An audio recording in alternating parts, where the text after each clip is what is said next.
I am back for the commentary today. Sorry about that. I mean, I know you had the great Peter Svidler and Alex Kolovich yesterday, both incredibly good grandmasters and very good at explaining things. So it probably a little bit of a step down for me. I mean, I certainly can't compete with those guys, as you know. Peter is just a living legend, isn't he? As we're all aware. But I'm sure we'll have a lot of fun today, and we're going to be following this second semi-final, which will be a bit of a laugh. I think I'm looking forward to this, yeah, it's going to be a great laugh. So, the question is, can Nepo or Hikaru fight back? I'd love to hear your opinion on that in the chat. If you think they're going to have a chance of getting back into the match, they need to win today to take it to the tie breaks. So you know, it's possible. It is possible. And we'll get on to the game soon. Let's just see who is in the chat. Tushkar Kilwani, I think a link will pop up soon for the Discord chat. So I'm sure that'll be, you know, any second with you. Pico Tontu, hello. Eon Dan, thank you for buying the Leningrad Dutch course. Everything is still on 50% off at GingerGM, so every single thing is 50% off. We have gone a little bit crazy there, so you can go and grab yourself a bargain at the GingerGM shop. It won't be lasting much longer.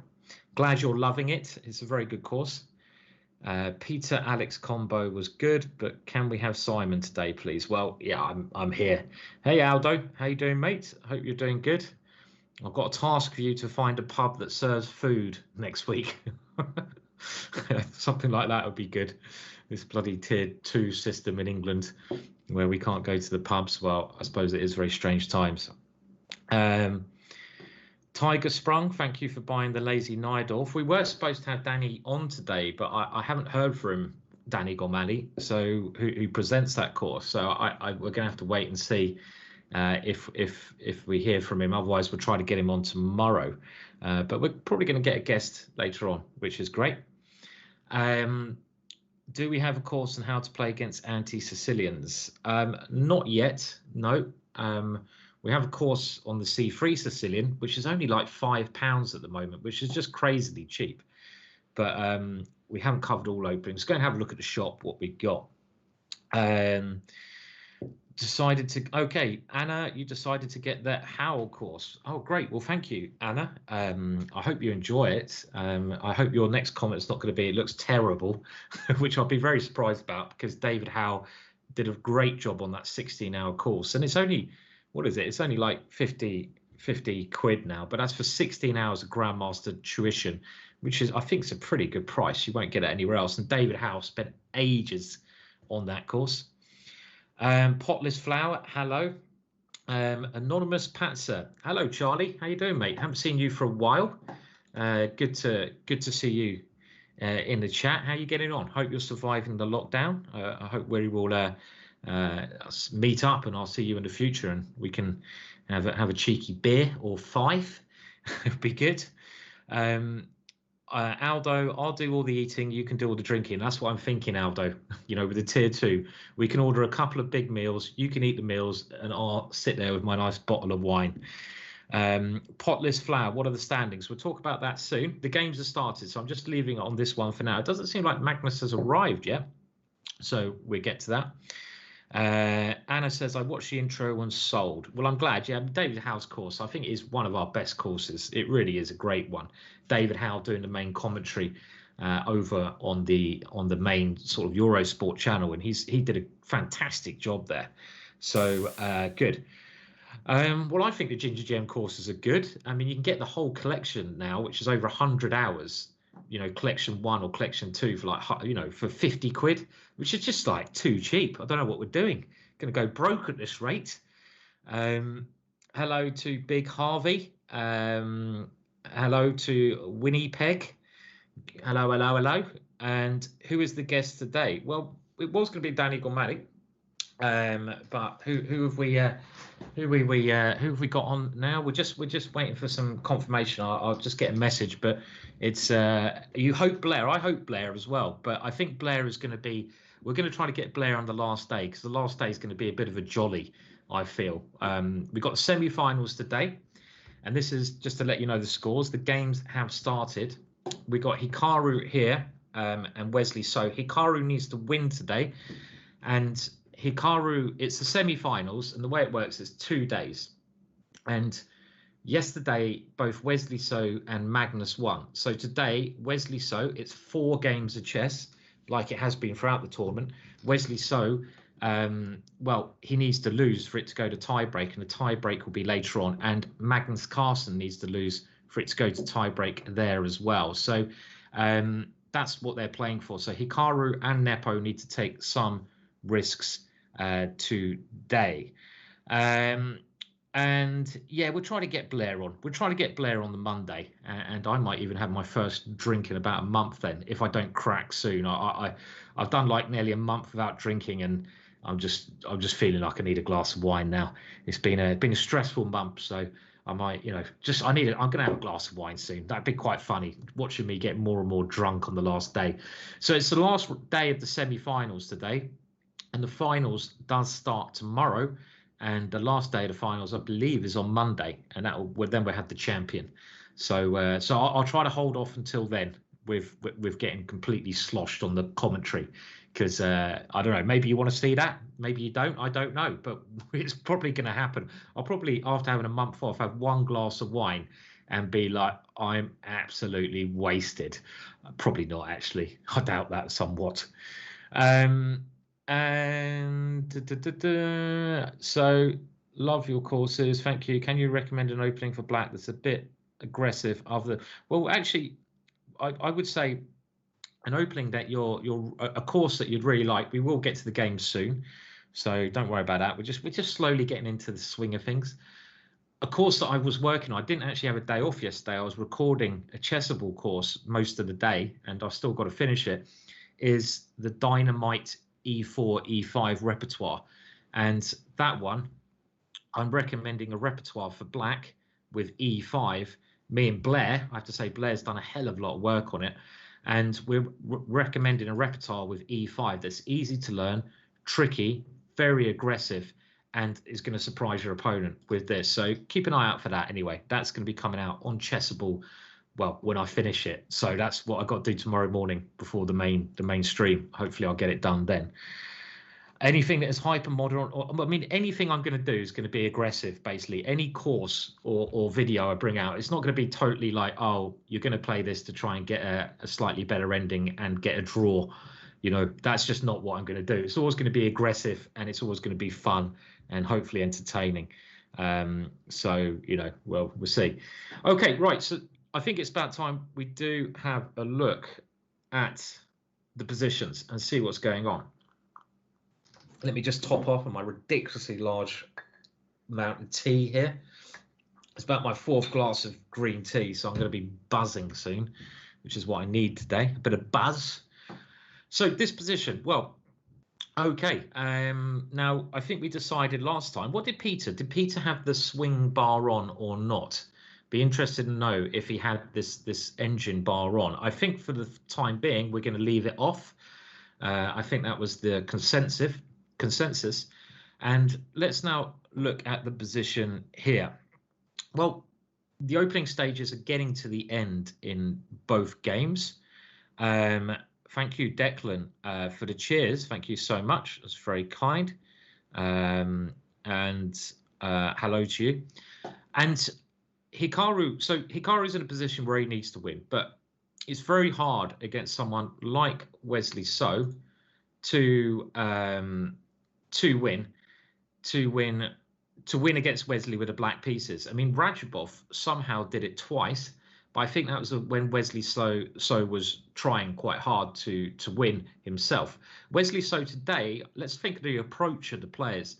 I think Wesley's going to be like, right, well, my approach today is to not take too many risks, play relatively safe, but I'm also, with the white pieces, going to pick openings where I do get a chance, because if I win, I'm nearly through to the next round. You know, I don't think Hikaru can lose a game. This is important.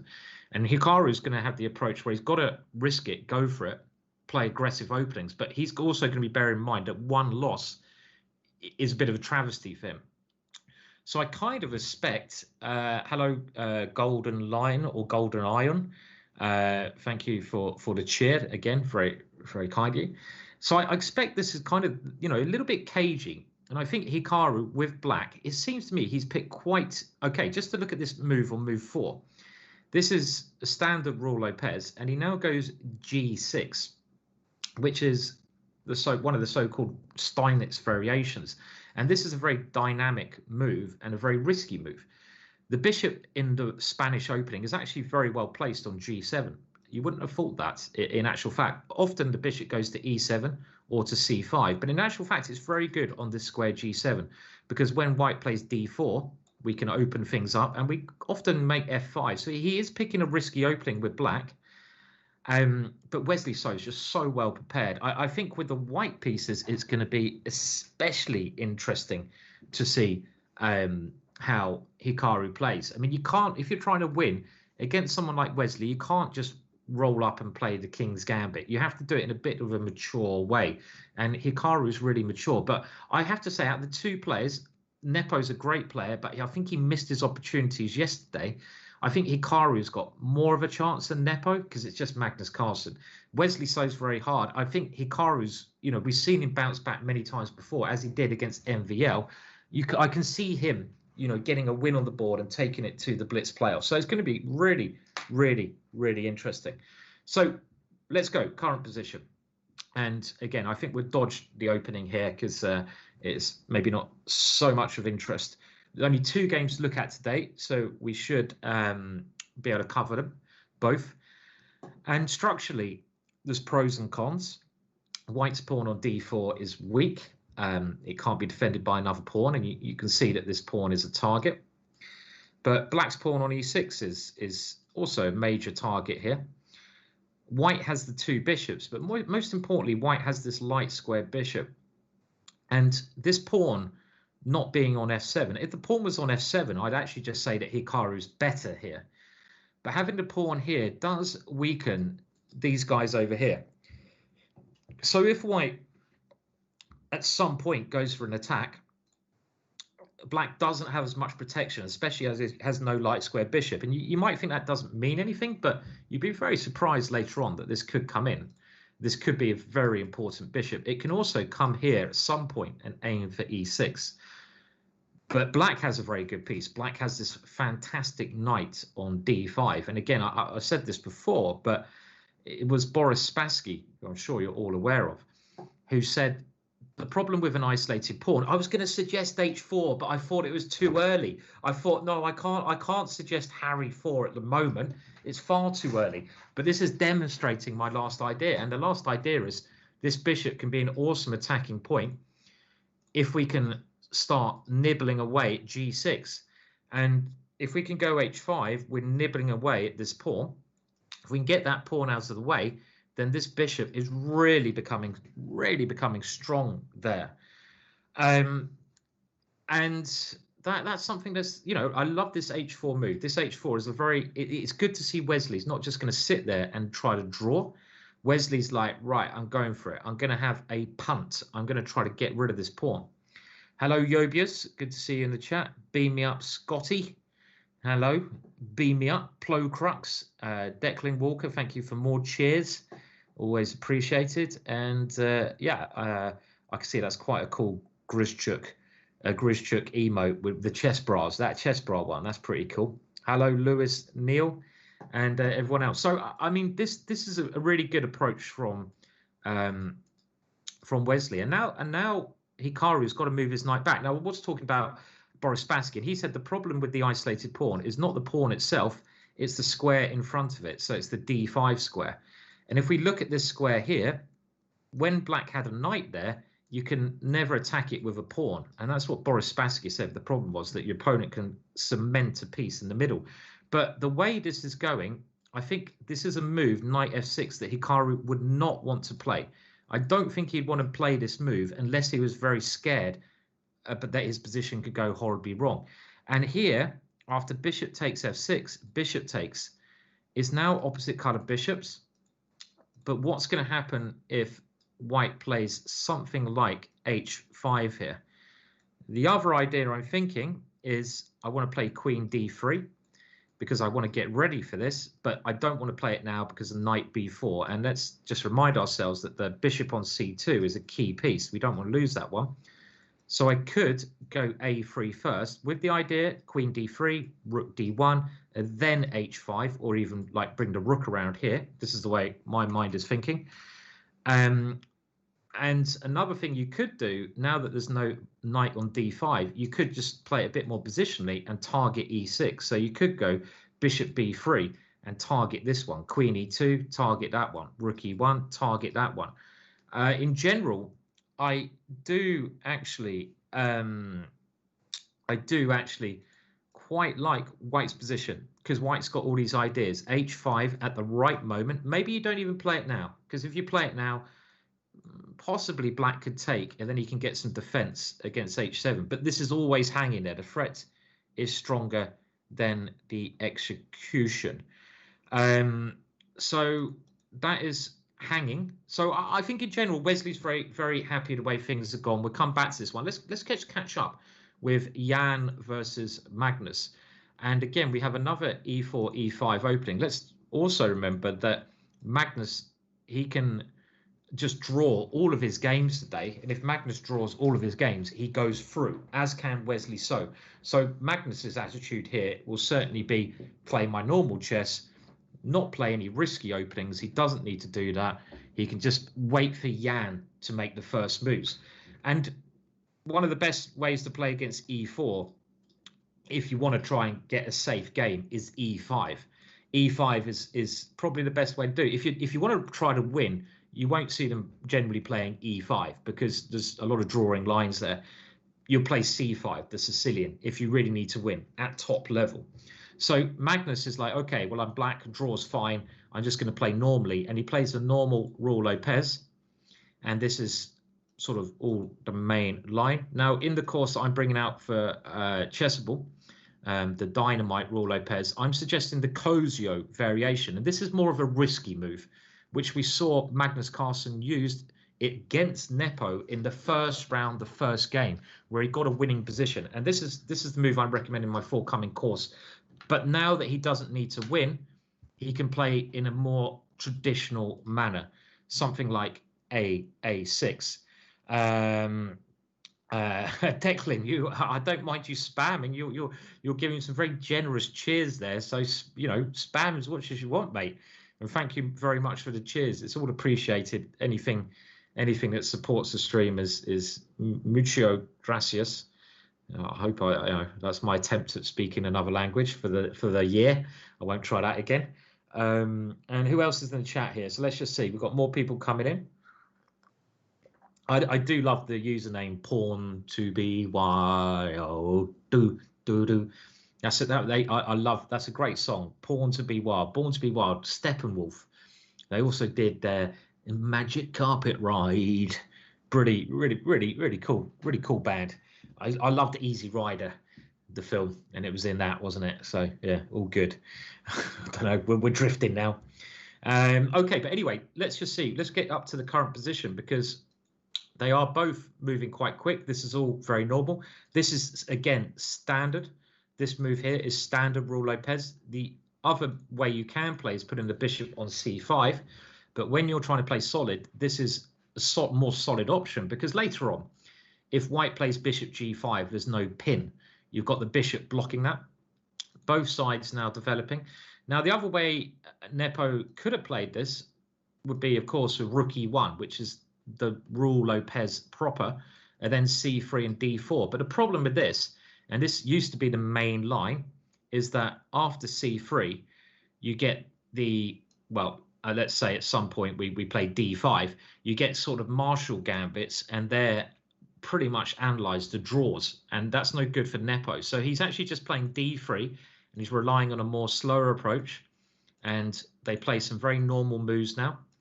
normal standard moves. Now, this knight normally comes this way, but the other way you can play is pushing in the center straight away, which he does here.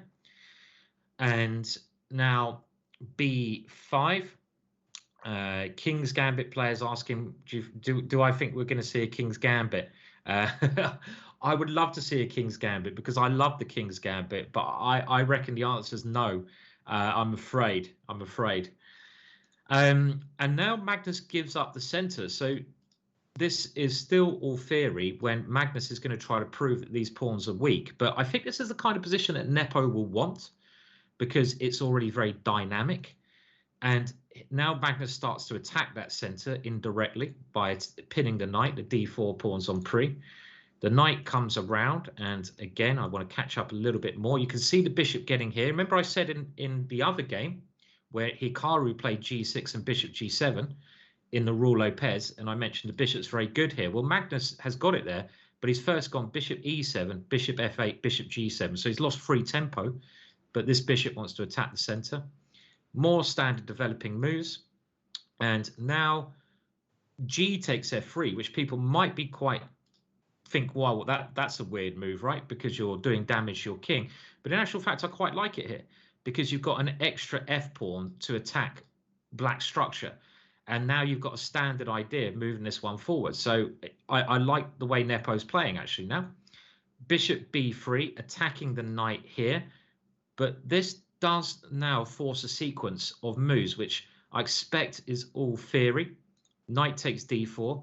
We have a number of exchanges, rook a7, and the time situation. Okay, they've both spent a bit of time. What is going on here? So let's now just have a think about this one. I mean, the first thing that springs to mind, of course, Nepo threw away a lot of promising endings yesterday. He was completely winning Nepo in a couple of games. He just can't. I mean, Magnus is so resilient, so resilient. So my first thought is Magnus will be quite happy here because it's opposite kind of bishops. Queens could come off. We're getting to an ending. Even if Magnus is a little bit worse, he'll probably draw because he's so good in endings. But my second thought is, well, okay, Nepo must have the pressure. The bishop here looks a lot more scary than Black's bishop. Yes, there is a problem on b2, but that pawn could be a little bit irrelevant compared to the pawn on f7, because if we can ever break through to f7, we break through to the okay, the rooks have come off, and now we have here. This is getting a little bit more forcing. Nepo has now won a pawn, and I'm just liking the look of this bishop. This is your main piece in the Rule Lopez, the bishop on b3, because it strikes fear into the opposing king. And it's really strong for starting attack. Also, I like Nepo's queen, and the queens have not come off now because Nepo decided to swap the rooks off. And I'm thinking that, okay, Magnus might be all right, but I'm definitely think White's got some edge here. I mean, for a start, it is a pawn. Now, Magnus might be thinking of going bishop e5 first, potentially here. If he goes bishop takes b2, let's just have a look at this variation here, getting his pawn back. So it's no pawn advantage now. But I'm for some reason, I'm kind of liking White's position. I'm liking White's pieces. I'm liking the bishop. I'm liking my active queen. My knight, not so good, but maybe I can bring it in later on. And my rook, maybe just something simple like rook d1, taking over that file. And now I'm threatening to take the knight. So moving the knight. Do I move it to c5 or e5? e5 kind of feels active, because you're threatening this one, but I'm not sure that's the right square, because I could even play something like f4. And you can see that White's dominating the d file here. So this is actually, I feel, quite a dangerous position for Magnus. f4, maybe knight c4 would be good, blocking out the bishop. And maybe this is just about okay. So I like, therefore, what Nepo has done. We can see that Black's idea is to bring the knight here and to here, which blocks out the bishop. And these are the kind of things you should be thinking of when you're playing. So this is a good way to improve, you know. Just think of what you want to play, look at your opponent's best responses, and then work out what the key features of the position is. And one key feature here is actually if that knight gets there, I'm pretty sure Black is okay, because our bishop is not attacking. So then you think, well, can I stop that? And Nepo therefore has played f4, which I really like, because this stops that idea, and it's an aggressive move. And I now see another very good plan for white. If white can play e5 and knight e4, white is doing extremely well. And this idea of playing e5, I like a great deal. Not f5 anymore.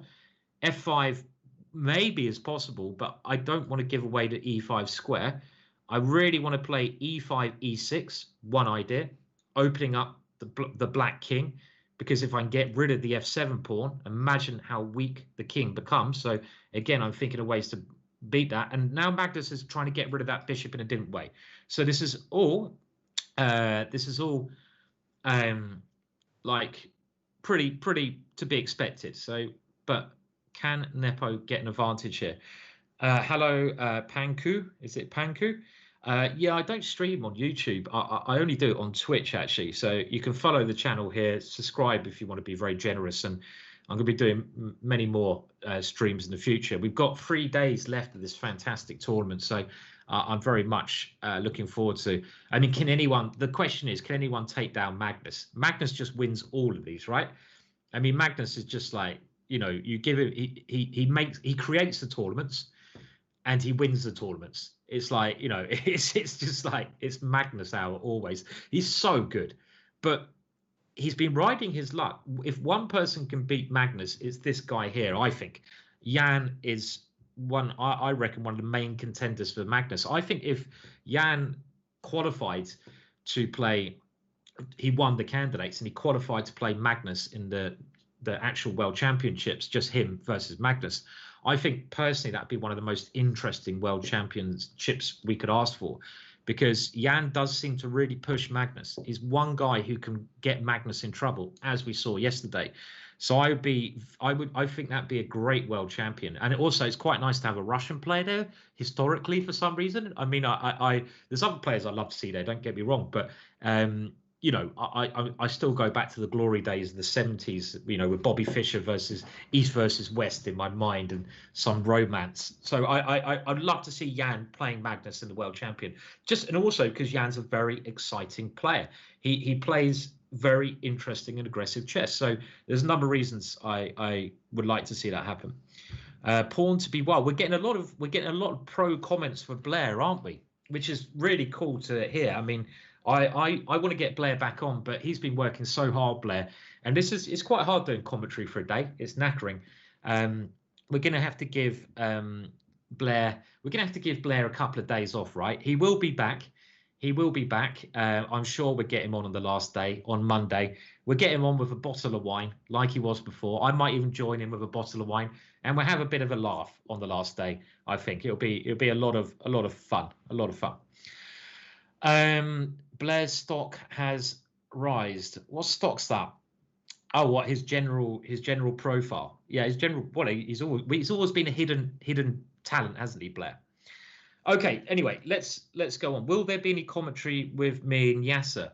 I you know what? I'm not totally sure. I mean, we're trying to get some of these guys on, but you know, if we're getting more, you know, I'm not saying that Yasser's not relaxed, but I'm also trying to get on, you know, some people I know. But it was Blair's first time streaming the other day, which I thought was great, and I want to give some Yasser's. Look, I'd love to, nothing more than do commentary, Yasser, and a lot of the other guys. Like Camille is coming on today, I think, who's fantastic. So I'm really excited about that. But I also like getting on some of my friends as well. Like I'm not saying these guys aren't my friends, but people I've known for like 10 years and I drink with. You know, that's always fun. So we'll see. Well, we'll just have to wait and see. We've got a couple of days left, so don't fret. It will be fun anyway. Blair has a great voice and he's a witty chap. Totally agree. I have to say, when I listen back to my voice, I absolutely hate it. I mean, it's really. I really don't like my voice, but when I listen to like Yasser's voice, it's like, oh, it's just like I could listen to that and go to bed. You know, I could sleep so peacefully for 6 months just listening to Yasser. When's he going to bring out his storybook? When's he going to bring out his fairy tale storybook? I want to know. I just want to put that on, pretend I'm a kid again, get in the fetal position and have the best night's sleep of my life. I can see it now. So I see people are asking for Ben Feingold. Thank you very much for that, Aldo. Maybe one day, you know, what on earth is going on with the world at the moment? You just never know. You know, weirder things have happened, haven't they? GM Arsim, yeah, your voice is weird. Yeah, well, thanks, mate. It's probably because you're American and you think anything except for an American voice is weird. Is that right? Is that right? I actually get that quite a lot, you know, from people actually over in America. Oh, his voice is so weird. We need an American voice. We need the American language. And we have to understand that American is called English language. It's not American, it's English language. Just want to clarify that to all Americans. It's not American, it's English. We were there first. Whatever you think, England were there first with the language, you know. So just to clarify that one. Eric Rosen has a really good voice as well. He's got a really chill voice. I totally agree with that. Great commentator, great ideas, brilliant streamer. I've got the utmost respect for Eric. I think he's cool. I'm only joking, proud Brit. I'm only joking. If anyone's going to get offended by what I say, you come to the wrong place. Don't get offended. It's all right. Just chill. There's some other guys who have YouTube channels who have some great voices as well. Who I can't remember their names now. Matto, how do you say it? Matto, do you know the guy I mean? That is, I love his voice as well. He's got a fantastic voice. Anyway, I should be concentrating on the game, shouldn't I? Now, Bishop D4 was played by Magnus, and Magnus is going for F2, right?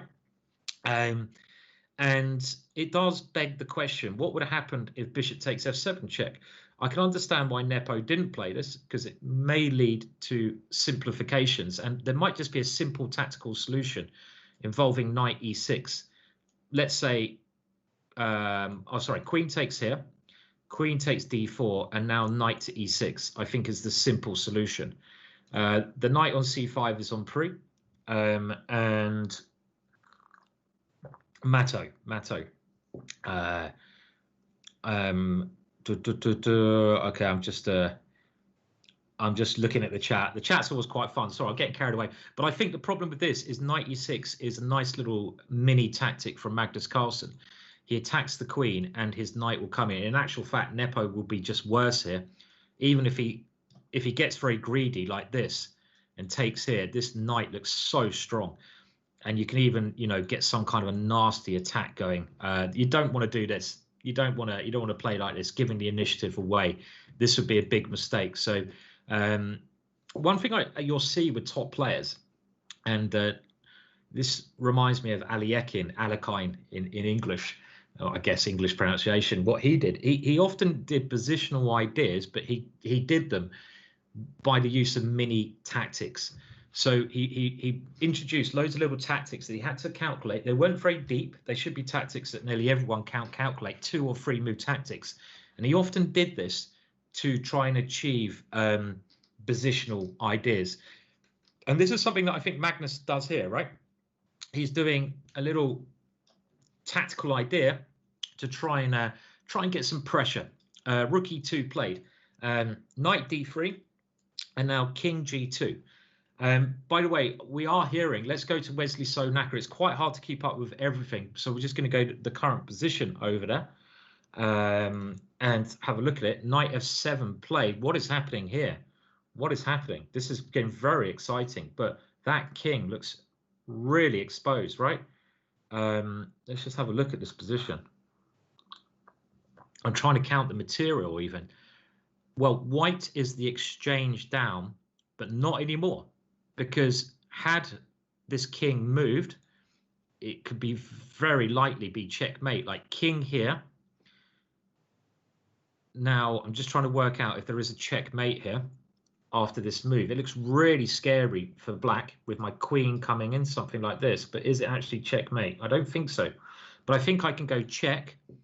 And if something like queen here, I just take on h5 and I have the rook swinger coming, which would be really bad, yeah? I mean, all the white's pieces. Again, look at this bishop. This is the Raw Lopez bishop, which is incredibly strong, this bishop on b3. So if we go back, Hikaru clearly thought that the knight was too strong and he had to eliminate it. So he whips it off the board, and now he takes on e4. And Hikaru here is trying to rely on the opposite color bishops to get some drawn position. But the one real concern is this pawn on f7. This pawn on f7 is so far advanced, and it's supported, that I think Hikaru is going to have so many problems here.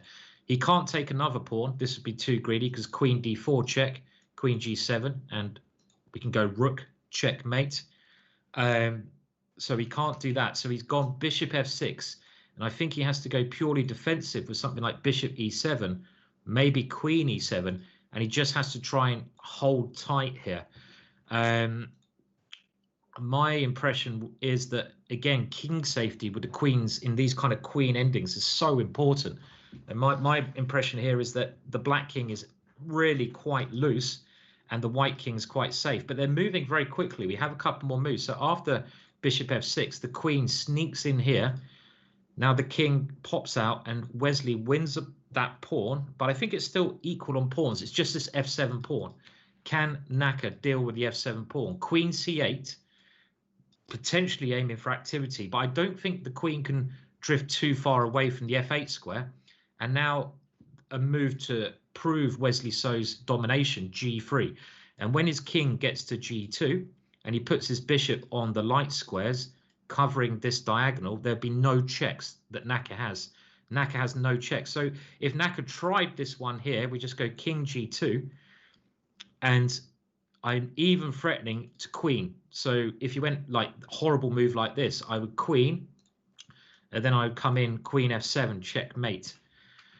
So this is looking really bad for Naka. But what is happening in Nepo's game? What on earth? Okay, rook e2, knight d3, and Magnus is really short of time. King g2, king g7, rook d2, bishop c5, queen c6, attacking the rook, attacking the knight. Has Magnus just blundered?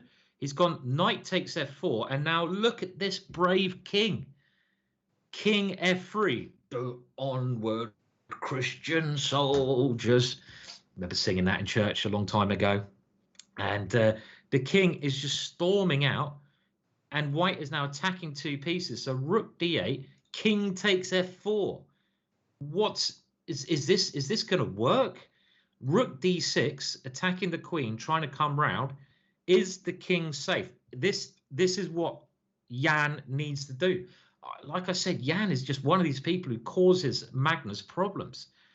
I mean, he needs to go for it. He's a piece up. If the king does not get checkmated, that is to be clarified, then he will be winning. He's a piece up. But you never see the king marching up like this in an open board, right? This is pretty much unheard of. The king just goes, whoa, running up the board like a lunatic. But let's think the white king is in danger, yeah? I mean, there is a threat. The queen is ready to come down. The rook is ready to come across. It's not entirely safe. I totally agree, Aldo. A mad position. I'm going to predict in the other game that Wesley, just going back one move, I want to now stick. We had a queen d5, queen b7 play, and now Wesley is again threatening this idea with double check, queen f7, checkmate. So I think Wesley is going to win this. He can just whip up these pawns. Might be wrong, but I don't see how Hikaru is going to defend. And now look at the king. The king is off. That king is gone all the way up, and now it's going to try to go around like a fairground ride. And yes, keep an eye on the clock. This is very important. Jan has 6 minutes. Magnus 45 seconds. Don't forget, Magnus, in my opinion, is the best blitz player in the world. So it's not maybe a major problem, but the major problem is, does Magnus have enough compensation? Well, he's gone rook f6. He has to defend f7. And now his rook has some activity. My thinking is that if the white king it can move here. I think white is fairly safe. How many pawns does black have? Black has 2 pawns. So 2 pawns is pretty decent compensation, but he's going for it. e5, h5, check. Oh, king h3. I think the king is safe on h3. Rook f4. I could be wrong. And now this is so tense. This king, is it safe? It's done. Look at it. I love the way it's just come up the board. What a brave little king. And now Magnus would love to get his queen in, but let's not forget, I mean, the rook is a very good piece because it defends f7. Can Nepo play e6 here and start a counterattack? This is the move that I would certainly be thinking of, e6, because I want, and he has, because he wants to get his bishop and attack himself. He doesn't want to just defend this position. Aldo, you've got it right as well. Let's open up the black king. e6 is a fantastic move. We want to get our bishop in the game. I'm going to put my neck on the line. We're not using computers here. We're trying to just evaluate things with our own judgment. I think Nepo is winning. I think this could be exactly what he needs. He was winning a lot of games yesterday. I think he's winning here.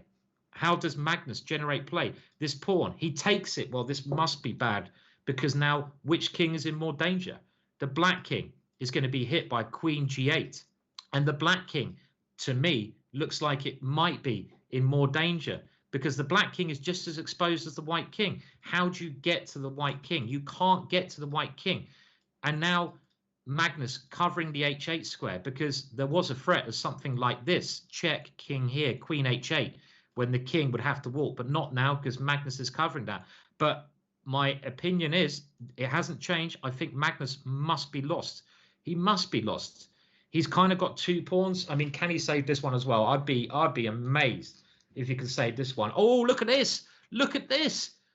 Boom. Oh, Nepo, you're on fire. Look at this. Bang. Knight takes h5. Oh, my words. Nepo, pawn takes, rook g2, check. 3 pieces attacking that lone king. It must be mate. Now the black king comes up the board. King f6. Boom! Rook g6 check. King e5. Now, discovered check. Bishop b3 check. And Magnus resigns. Now, I don't normally give a round of applause to a game. But if I'm going to give a round of applause, it was that game. Fantastic. Oh, that was brilliant, right? That was absolutely brilliant. Nepo strikes like a viper in the first game with a 40-move win. How many times does Magnus Carlsen lose? I think, am I right in saying that is his first loss in this tournament? Am I right? Has Magnus lost the game yet? Has he lost the game yet? That is fantastic. Brilliant stuff. Thank you for the cheer, Golo Dion, very much. Incredible start. We're going to have a match on our hands here, boys. What an attack, though. Oh, I mean, that was brilliant. I'm going to have to make a note of that one. I'm going to have to make a note. You got your game to chat on Chess24 now. Not sure exactly what that means, but you got your game to chat about on. Oh, yes, I see what you mean. Yes, I certainly have. 37, knight takes h5 check. We're going to show that one more time. That was absolutely brilliant. Absolutely brilliant. I mean, what a combination. And the thing that I think we can take from that is that Nepo basically had he had so much confidence because he had 5 minutes extra. Now, we were saying earlier on that his position looked dangerous. And what was the winning piece? It was this bishop. In the Raul Lopez, one of the key attacking pieces is this guy here, right? This guy, you don't want to allow an exchange off. And once when I started playing Raul Lopez, I played it once at the British Championships. I didn't really know what I'm doing, just to demonstrate something I think is key. I think my opponent played something along the lines of d6 here. I played d3. And now my opponent went b5, knight here, and then knight a5. And I suddenly realized I've made quite a big positional mistake because d6 defends e5, so I can't take that one. And you're going to lose that light square bishop. So what you see the top players being aware of, they're always keeping an eye on this bishop. They never get in a situation where that can be exchanged for the knight. And if we go a little bit further on, look at this bishop. This bishop is fantastic. Now, we're hearing in this position, instead of bishop takes f2, let's have a look. Tony Screw is saying that queen c7 was winning for Magnus, getting the queen ready to release a discovered check. Now, we can, I mean, you could be, I mean, in these messy positions, it's possible. What if I go king g4, though? My king is trying to do the same walk around. And now, what is your idea? You go rook d8, and you trap the queen. Oh, no, I have queen c6. And then you take it, and you take on d2. Ooh. You may have a good point there. Very nice. So Magnus missed a win. In this position, rook queen e8 was played. He's going to be kicking his bottom there, isn't he? That's quite hard to do, kick your own bottom. But if he goes queen e8, and now this is the losing move, he can go queen c7, threatening a discovered check with the rook. And if e5 here, I think we still go rook to e8. And this indeed looks like it's winning for black. Don't see any way. This is, oh, you're right. Wow. Wow, wow, wow. That is the luck that Nepo leads. I say luck. It's not really luck because Nepo had many winning chances, and Magnus, in this game, he got himself short of time. Even though he's one of the best blitz players in the world, he got so short of time that he couldn't calculate this move. And you can only blame yourself. You can't say it's luck. If you spend a vast amount of time earlier in the game, you can't say, oh, it's unlucky he didn't see it. It's not. It's because he spent lots of time earlier on. I'm not going to take anything away from Nepo because he kept the pressure up. But I will make a note of that. Wow. And I just want to show this winning idea later on, which is brilliant. I didn't see it. And it's this position with white attacking, and white plays bang, knight takes h5, which is a lovely finish. And I always have this rule that when three pieces are attacking a lone king, as they're doing here, it should be checkmate. And they are, and it is checkmate after a couple of well-executed moves. Brilliant, brilliant game there. That was absolutely fantastic. That was the kind of game we want. Lots of drama. Now let's go over to Wesley So. So now Magnus Carlsen has to win to avoid it going to tie breaks. And we have this position. And this was always an idea, if we go back around here, that Wesley had. Wesley always had the idea of overextending black's defenses and then winning this pawn. And it looks like current position, he has done that. And he's got two extremely dangerous extra pass pawns. The bishop on d5. Again, this Raul Lopez bishop. Remember, we mentioned that before. It's been a star in both of these games. That bishop, look at it. Look at it. Absolutely brilliant there. And I don't think Hikaru is going to be able to get back from this. So what does that mean? I mean, what that means is I think, well, you know, there's always some chances of some perpetual check, but I don't think that. Has he fallen into a perpetual check here? He hasn't, has he? Has he blundered into a draw? No, he's got king. I know. Okay, queen check here. I don't understand what he's doing. Has he blundered into a draw? Oh, my words. He's blundered into a draw. Is that right? I think he's blundered into a draw. There's no way to escape. If you go here, there's check, king here, and then black wins. Check here, not that check. This check here, king here. It's a draw. I think Hikaru's done the impossible. Unbelievable. How much time did Wesley So have there? That is crazy.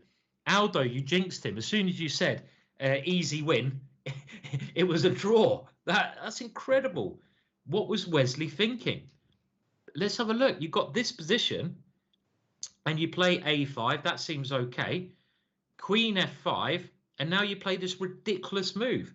I don't want to be rude, but the first moves you think of are checks. Maybe Wesley spent all of his time just looking at the queen exchange and wonder if it's a draw, but this is an easy draw.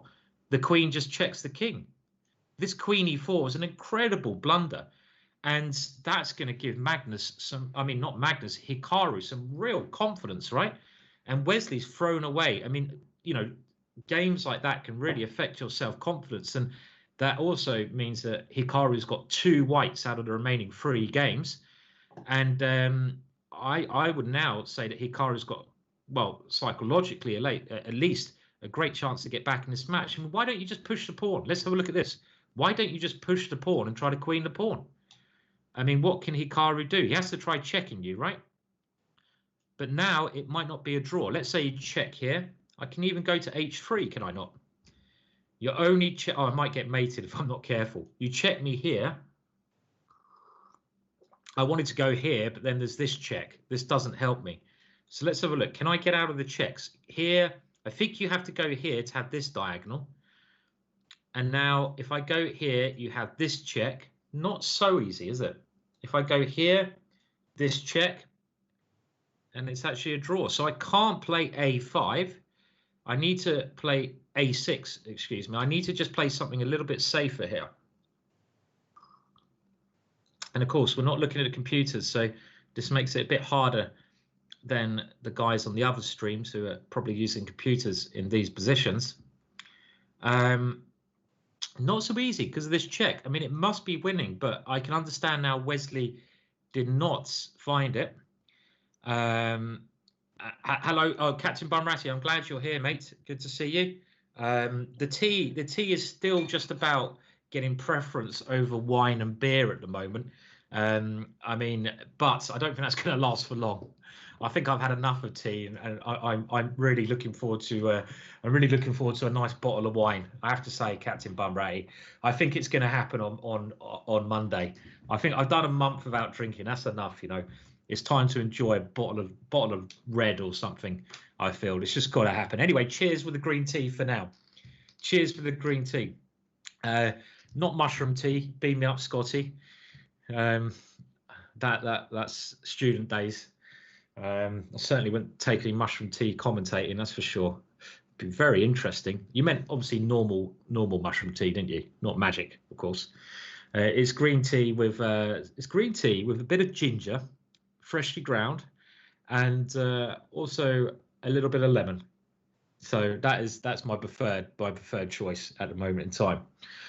So I don't know. I mean, it must be winning this position. It must be, but you've got to just stop this one idea of the queen using this diagonal to check the king, which of course you can stop, but not by playing here where it then uses this diagonal. So let's just see what the winning move is after queen f5. And queen f5 was very, very clever because it's trying to come to g6.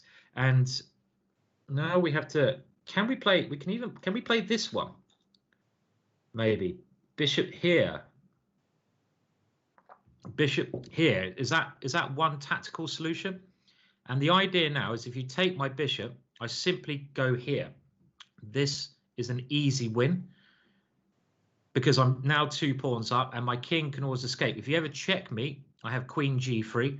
The queens get exchanged. My a pawn wins.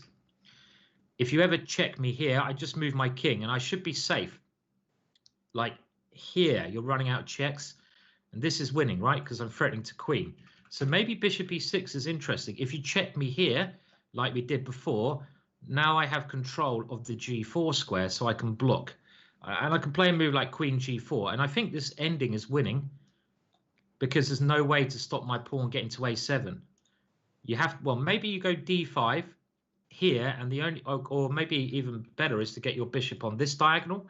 But I think this is losing. You go here, and then you go here, the only way to stop.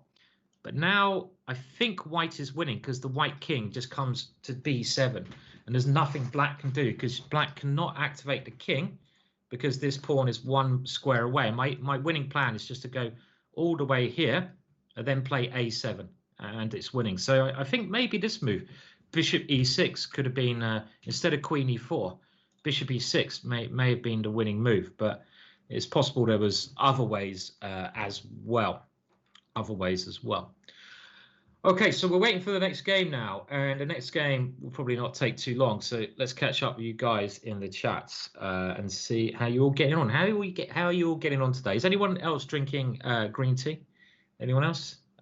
Tea with 20% alcohol level. Well, that will be very English. Okay, let me just scroll up.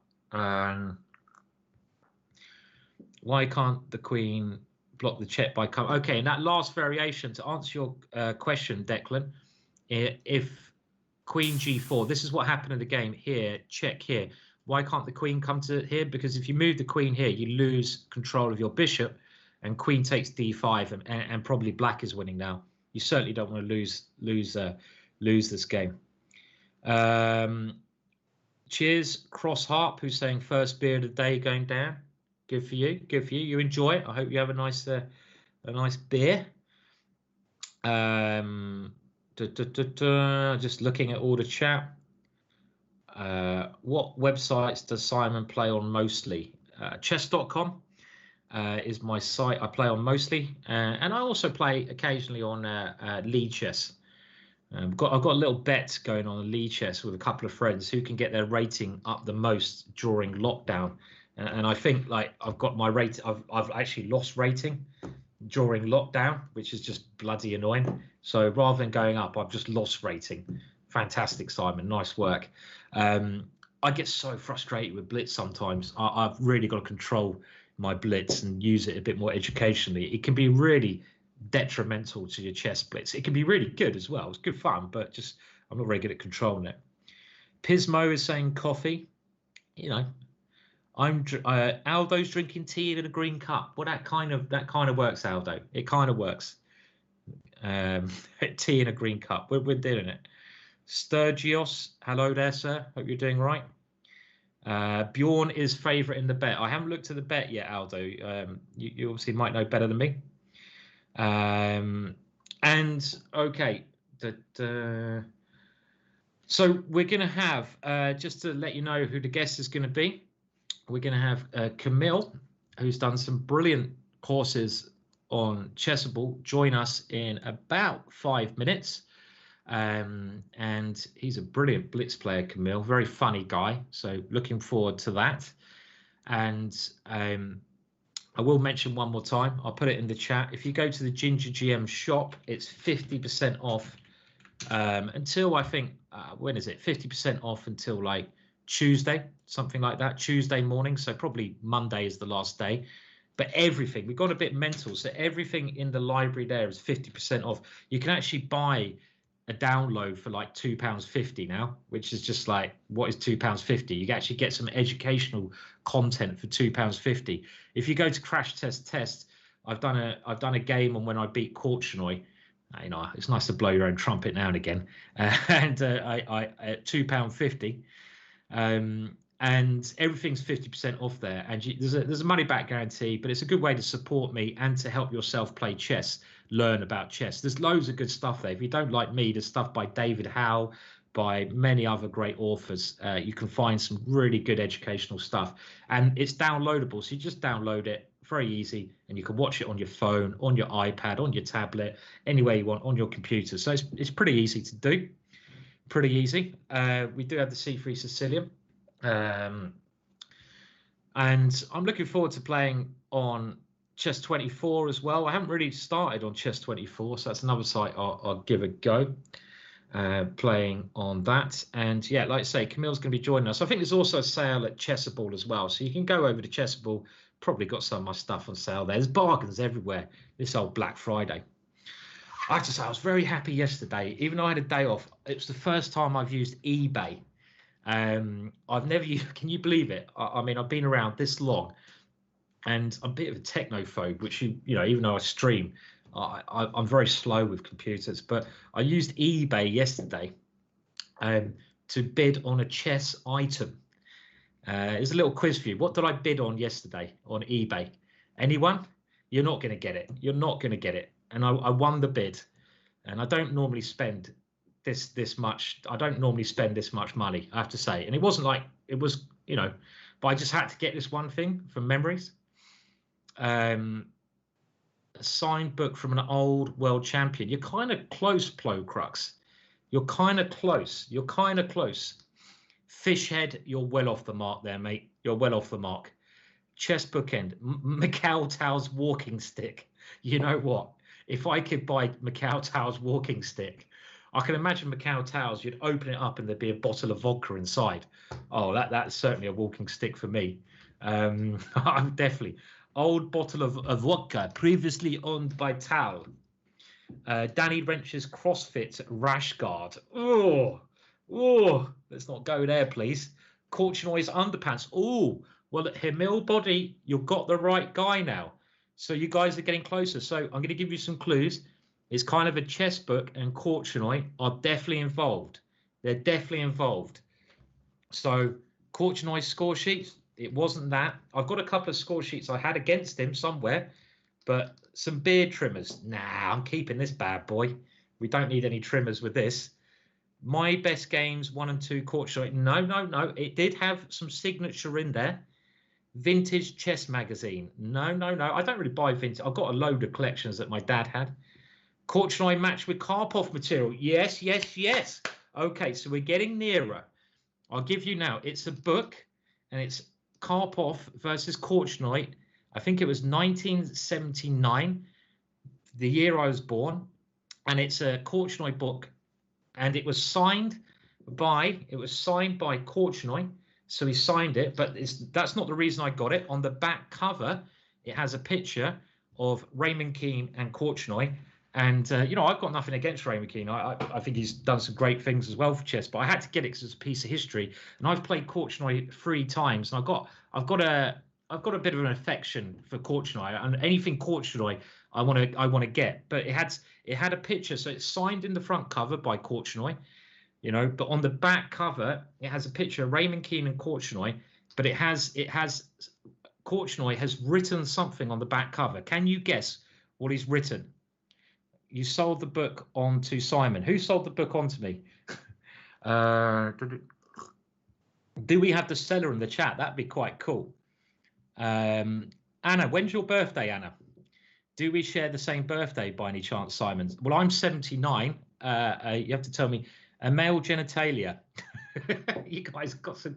Okay, the next. I'm just going to go on. By the way, we do have. I missed this. Magnus. What? I will come to this game in a second, but you got to guess. You got to guess it. December the 16th, 79. We're very close, Anna. We're very close. Actually, we're only 17 days apart, Anna, which is quite cool. Ugo, he wrote F.U. Raymond. Well, actually, what he wrote, Korchnoi wrote on the back of this thing, he just wrote traitor with a picture. And it goes to this story from one of the most exciting world championship matches, 79, where the story goes, I mean, you know, again, I've got nothing against Raymond, but Korchnoi accused him of selling some of his, Raymond Keane was Korchnoi's second. And he got accused of selling some of Korchnoi's ideas to Karpov, his rival. So Korchnoi wrote traitor in his own handwriting on this picture. And I thought, oh, man, this is such a great piece of chess history. You know, I've got nothing against the guys, but when, you know, I really respect, you know, both of them. Raymond Keane's written some great books, but Korchnoi as well. I thought this is just something I really want to have. So it was quite cool. So that's the first time I've actually used eBay to get something quite decent. So I was very happy with that purchase. Gas, I have gone through. I have actually gone through that first game. Oh, we got Camille coming in. So we're going to get Camille to help us out, and brilliant to have Camille joining us. We'll just get his video set up. Joining us on the commentary with this game, Magnus Carlsen versus Nepo. Just while we get Camille set up, I'm going to just show you how the opening started. Magnus, can he bounce back? He's gone C3 Sicilian. Now, if you want to buy the C3 Sicilian, let me just see if I can find it. I've got to just do a little bit of sales now and again so I can buy more Korchnoi books. Now, at the moment, this if you want to buy the video of this, which is 4.5 hours long. How much is it? I think it's £5, 4.5 you know, 4.5 hours on this opening. You can get it here. But let's go through, and when we get to the current position, we'll bring Camille on, and it's C3 Sicilian, and this is one of the main lines. Let's have a look. Look at that A pawn go, and exchanges H5. Very risky move, because now when your castle, your king is going to be weak. Pawn to b5, knight a3, and now we have black probably black can't castle easily because of this one. But okay, anyway, let's get on. Camille. So hello, can you hear me there? I can hear. Can you hear me? I can hear you loud and clear. Everyone else hear Camille? Yes. Please confirm. I had a very bad night yesterday. My voice can be not as every day. What happened yesterday? We got the echo. The echo will go soon, I'm sure. Let's just wait until I'm sure our producer will get rid of the echo. Why was it a bad night yesterday, Camille? We'll just wait until the echo goes. Actually, give it 5 seconds. Okay, it's good now. Okay, there we go. That wasn't too bad. So what happened yesterday, Camille? No, it was like a joke, parenting stuff. So having a kid is a great thing, but sometimes you're just doubting everything. Yeah, it is. I mean, it's sometimes hard being a parent. They keep you up all night, I guess. I'm not a parent. I'm a parent to a cat, which is like, you know, my kid, Charlie the chess cat, which she can follow, everyone. But yeah, so Camille, let us know about so we've got Camille on here, who's one of the most popular authors on Chessable. And Camille, what courses have you done on Chessable? Yeah, so basically I have a series on D4, which is the first part is the Trompovsky. So everything after D4, knight F6, we go bishop G5. The second part is about everything else. So basically, if black doesn't play knight F6, what do we do? So after D5, E6, C5, F5, stuff like this, E6 exactly. Yeah. And yeah, so those were my 2 first courses. The third one was on the King's Indian attack for white via the E4 move order. So we go E4, and the plan is to go D3, knight F3, G3, and so on. So this was number 3. And then I did a course on the King's Indian for black. Oh, wow. The King's Indian defense, or? Yeah. So this is the opening that I play like for 16 years and never change it to anything else. So This is like my biggest passion. And then there was a 4 knight Sicilian. So we go E4, C5, knight F3, E6, D4 takes, knight F6, knight C3, knight C6. So this one, some people say it's unplayable. I think it's very close between equality and slightly worse for black in many lines.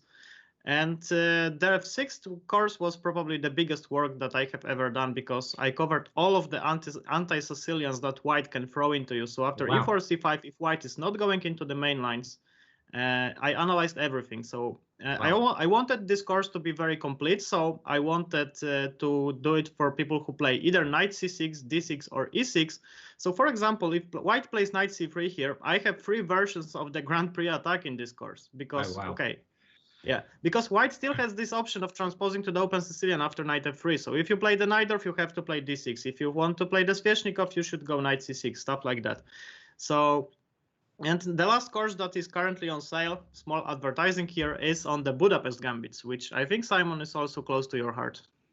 Yeah, I did a course on the Budapest for ChessBase, and one thing I actually really found with E5 in this position, the Budapest Gambit, before I really studied it, I didn't think it was that good. But the more I studied it, the more I actually really started to enjoy black's position in this gambit line. There's loads of fun lines here in the Budapest. It's a really exciting opening.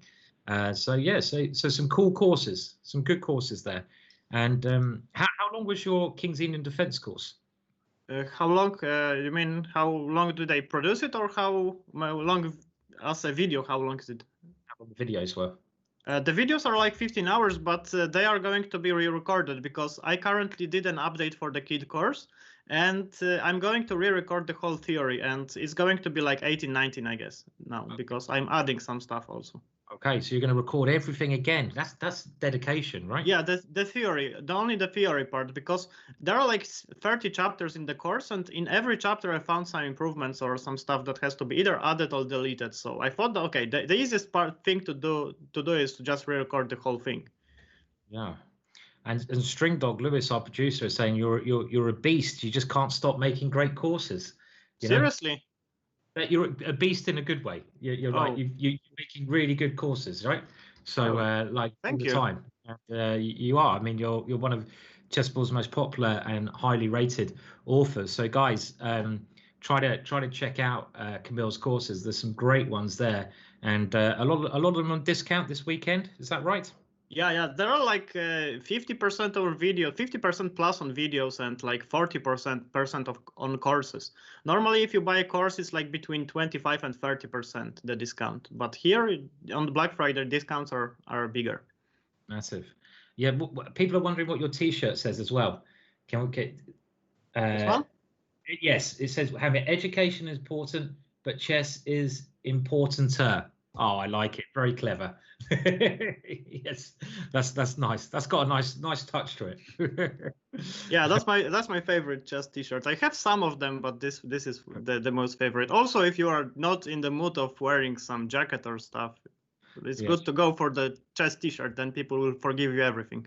Yeah, we don't need to wear a jacket on this show. All light-hearted, you know. It's all good. And so I don't know if you saw round one, Camille. I mean, just to update everyone. Yeah. I briefly checked it. Yeah. So Nepo made a comeback, right? Nepo made a comeback. It's 4 games today, and just to remind everyone, it's a little bit confusing at times the format, but it's the semi-finals, so it's decided who goes in the finals. They had the first round yesterday and the second round today. Now, yesterday's result doesn't really affect the games today in a way. Both Magnus, and all you need to know is both Magnus and Wesley won yesterday, and today that means that Nepo, Jan, and also Hikaru must win. And if they win, they sort of tie up the match, and then they have the playoff later today. So that's kind of how it's working in the format. It's 4 games. The first game, Nepo's taken the lead, and Wesley threw away a great position. So that gives certainly Hikaru some chances now. He's got 2 whites to go. And Magnus needs to win a game. He's got 2 whites to even the score and not take it to a playoff. So very exciting stuff. And if we go to the position here, well, this is Magnus with white against Jan. Knight c7 played. And I mean, my first opinion of this is if black can play king f7 and then like rook d8, then I feel black should be absolutely fine. At the moment, if black castles, he loses the pawn on h5. So it's just a little bit of discomfort here with the king. But if black can rearrange the king, I don't see why he should be worse. Maybe there's something like bishop f4 here. Maybe this is a good try, trying to get rid of the knight and win the pawn over there. And if you go here, I definitely will consider this move. It might be a load of rubbish, but I'll consider it anyway. Queen e6 though, right? Queen e6 now. Triple attack, right? But now maybe I can take here, yeah? And this is getting... But then knight takes, king f7. King f7, and there's nothing, right? I don't know, but you have 2 pawns, so it's not that bad. But not that bad. I guess I'm getting my king into safety, so it should be fine. It should be okay. I mean, okay. I don't have to play queen e6. I can maybe even take this, but just a general idea. Also, I would say that this pawn on a6 is very, very double-edged. And this is a pawn that sometimes can be a hero of the game, because imagine this pawn stays in the game, white plays bishop e3 in some endgame, and black can be in huge trouble. But on the other hand, this pawn is a weakness. It's not defended, it's attacked twice now. Yes, that's right. This pawn can certainly be a problem for white. If you lose this pawn, you lose the ending, probably. But that pawn can also, in some situations, be good. If you win the a7 pawn, you will win because of that pawn. I think what Magnus is probably thinking about is this bishop f4 move, right? I mean, that would make sense. Is he just trying to work out if this is playable? I mean, if this is playable, I think black has to play e5, because otherwise you just take the knight, and this knight is a key defender, the key defender of both e7, e6, and b5. And if you can take that knight off, then obviously we can get through to both of these pawns. So I think this is why Magnus is now having a long think, because he wants to know if this position, if there's any sort of tactical thing. Like, I mean, my first thought was certainly bishop takes e5 here, but I don't know if it works. It might just be rubbish, you know. But why e5? Can't we go just knight d5 here? Okay. I don't know. Let's have a look. So knight d5. And the bishop has to go back, because bishop g3 is h4, right? Aha. So if we go here, then we run into the h pawn. The h pawn has a good point. Okay, so that is. I mean, I'm not sure, because you know everything is hanging everywhere. But if this works, then I think bishop f4 might be unplayable. There is still queen e4 or queen f3, so I'm still not sure about this position. Yeah. But after queen e4, you wanted to go king f7, and I think it's a good moment to do so. Yes. Yeah, I mean, By the way, move has been played. Rook b4 has been played. So the rook was quite bad there. So I suppose Magnus is now given that rook potential to swing over on the fourth rank. So it can come, across the board, pressurize here. I mean, it's a little bit harder for Jan to play this structure, but if he can consolidate, he should be fine, right? That's the way I'm looking at it. I mean, I don't know which color would you rather be here, Camille? I mean, I normally like to play the Sicilian with the black pieces if I have a choice. So as a general idea, I would take black here, especially that Nepo played the line that I suggested in the anti-Sicilian course. This is the name of the course. I didn't invent it. It's anti-Sicilian. People said that okay, people said that if I ever create a repertoire against the Sicilian, it should be named anti-Sicilian now. And then what if you find something against that? Anti-Sicilian. Then I said I'm going to quit chessable because you can't handle that much. But yeah, I would take black. Still, about the opening choice, pretty strange, I think. Okay, and the Alpine is not that drawish as its reputation, but Magnus has to win games now. Yeah. And don't forget that in Vaikan it was Jordan Van Forest was playing the Alpine like 3 times, and I think he scored like 2.5 out of 3. And now there is also a course on the Alpine on Chessable written by Grandmaster Johann Sebastian Christiansen, if I'm not mistaken. So this is very fresh. And I don't have this course, but they said there are many novelties. So maybe this is something, because I'm not sure about a4 and move number 10. It's probably a move, but I just don't remember analyzing it. Yeah, I mean, the interesting thing you mentioned about Johan, who's making this course, really talented Norwegian grandmaster. He's good friends with Magnus, and I expect they've analysed together. I've seen Magnus even publicise this upcoming tweet for his friend. In a tweet, this upcoming course. So maybe Magnus has, come up with this idea from what Johan has recommended. And Johan, I think, is about 2600 player. Now Rook H4 played, and Magnus is trying to. I think the one issue I'm a little bit concerned about for Black is the king. White's very solid. Black has grabbed this pawn on A6, but the king is always going to have a little bit of trouble finding safety. I mean, there's nowhere particularly safe we can keep the king. So that's a sort of slight issue here. And if you play like G6, it feels like very loose in a way here. I don't like G6. Maybe I go Rook D1. And you can never play this move because of Rook D7. It just feels like the king's a little bit funny. So if Nepo can deal with that, I'm not sure how he will, then he'll be absolutely fine. But at the moment, that king I don't like. And we'll just go over to the other game, Camille. Yeah. And Hikaru amazingly saved his first round. He was completely lost, and he managed to save it, which is going to give him a lot of confidence. And I like what he's done here. If we just go through the opening moves very quickly, we have he's playing a sort of irregular opening. I think this is a good choice against Wesley So, because Wesley So well prepared. Do you like that? Wesley So is so Wesley So well prepared. Okay. Yeah. And I consider Wesley to be like the. It might be a controversial opinion, but the best player in the world. In like diffusing attacks. If you are an attacking player, Wesley So is the guy that you don't want to face, because if you play against the Magnus, then Magnus sometimes likes to play this active aggressive chess. Nakamura, it's where he I would say excels, but Wesley, if you're just going to throw everything in the kitchen sink at him, he's just going to just pacify you and win a better position, something like this. Whenever I see the match of Jan Krzysztof Duda against Wesley So, I'm just it's probably going to be the same. Jan is going to try attacking, he's just going to defend well, and he's going to win. And we could see the same thing in the Speed Chess Championship lately, where Wesley beat Jan like 6 or 7 points, I think. So yeah, Wesley is great in facing attacks, I think. So that's why probably Naka switched to some more positional style here. Yeah, I mean, it's nice though, because even though he's going positional, if we go back to move 8, Naka does get this F4 move in. And the first thing, I like the Dutch defense, and this is like a reverse Dutch.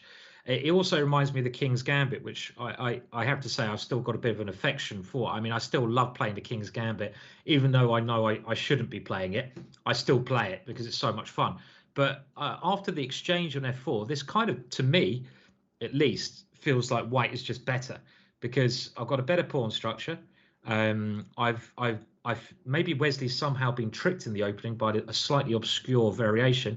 I've got an open f-file to attack on. I mean, I say better pawn structure. I've got more pawns in the center of the board, and my pieces seem quite good, right? I mean, okay, I'm going to lose my bishop, but my knight on f4 is quite funky.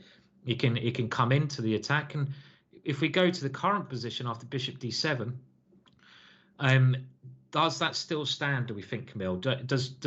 Is white better here or not? I mean, again, I would now think it's more positional, as you say, because he's going for this knight in the middle of the board. No direct attack against the black king. Is this knight going to give him a proper advantage? With is this an advantage?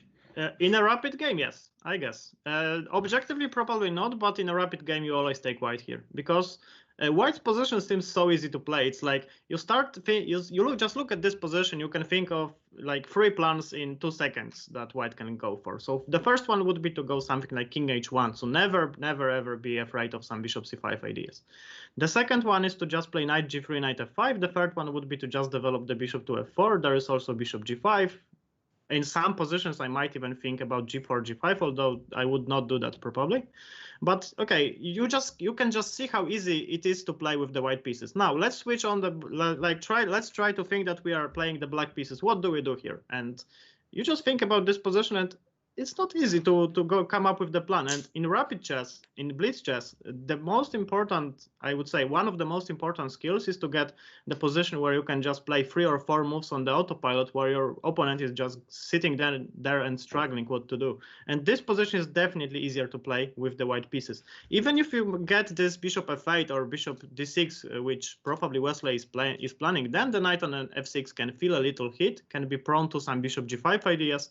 And yeah, white's position should be preferable here. I would start with king h1 here, honestly, because I want to play knight g3 and I don't want to run into bishop c5. Yeah, I totally agree with you. I think it's a very nice, easy attacking position for white, actually. I mean, if you also think of black's potential pros in the position, black's potential pros, you could say the bishop pair, but not in this position, because having a knight in the center of the board, this one here, where your opponent can't attack it, is massive.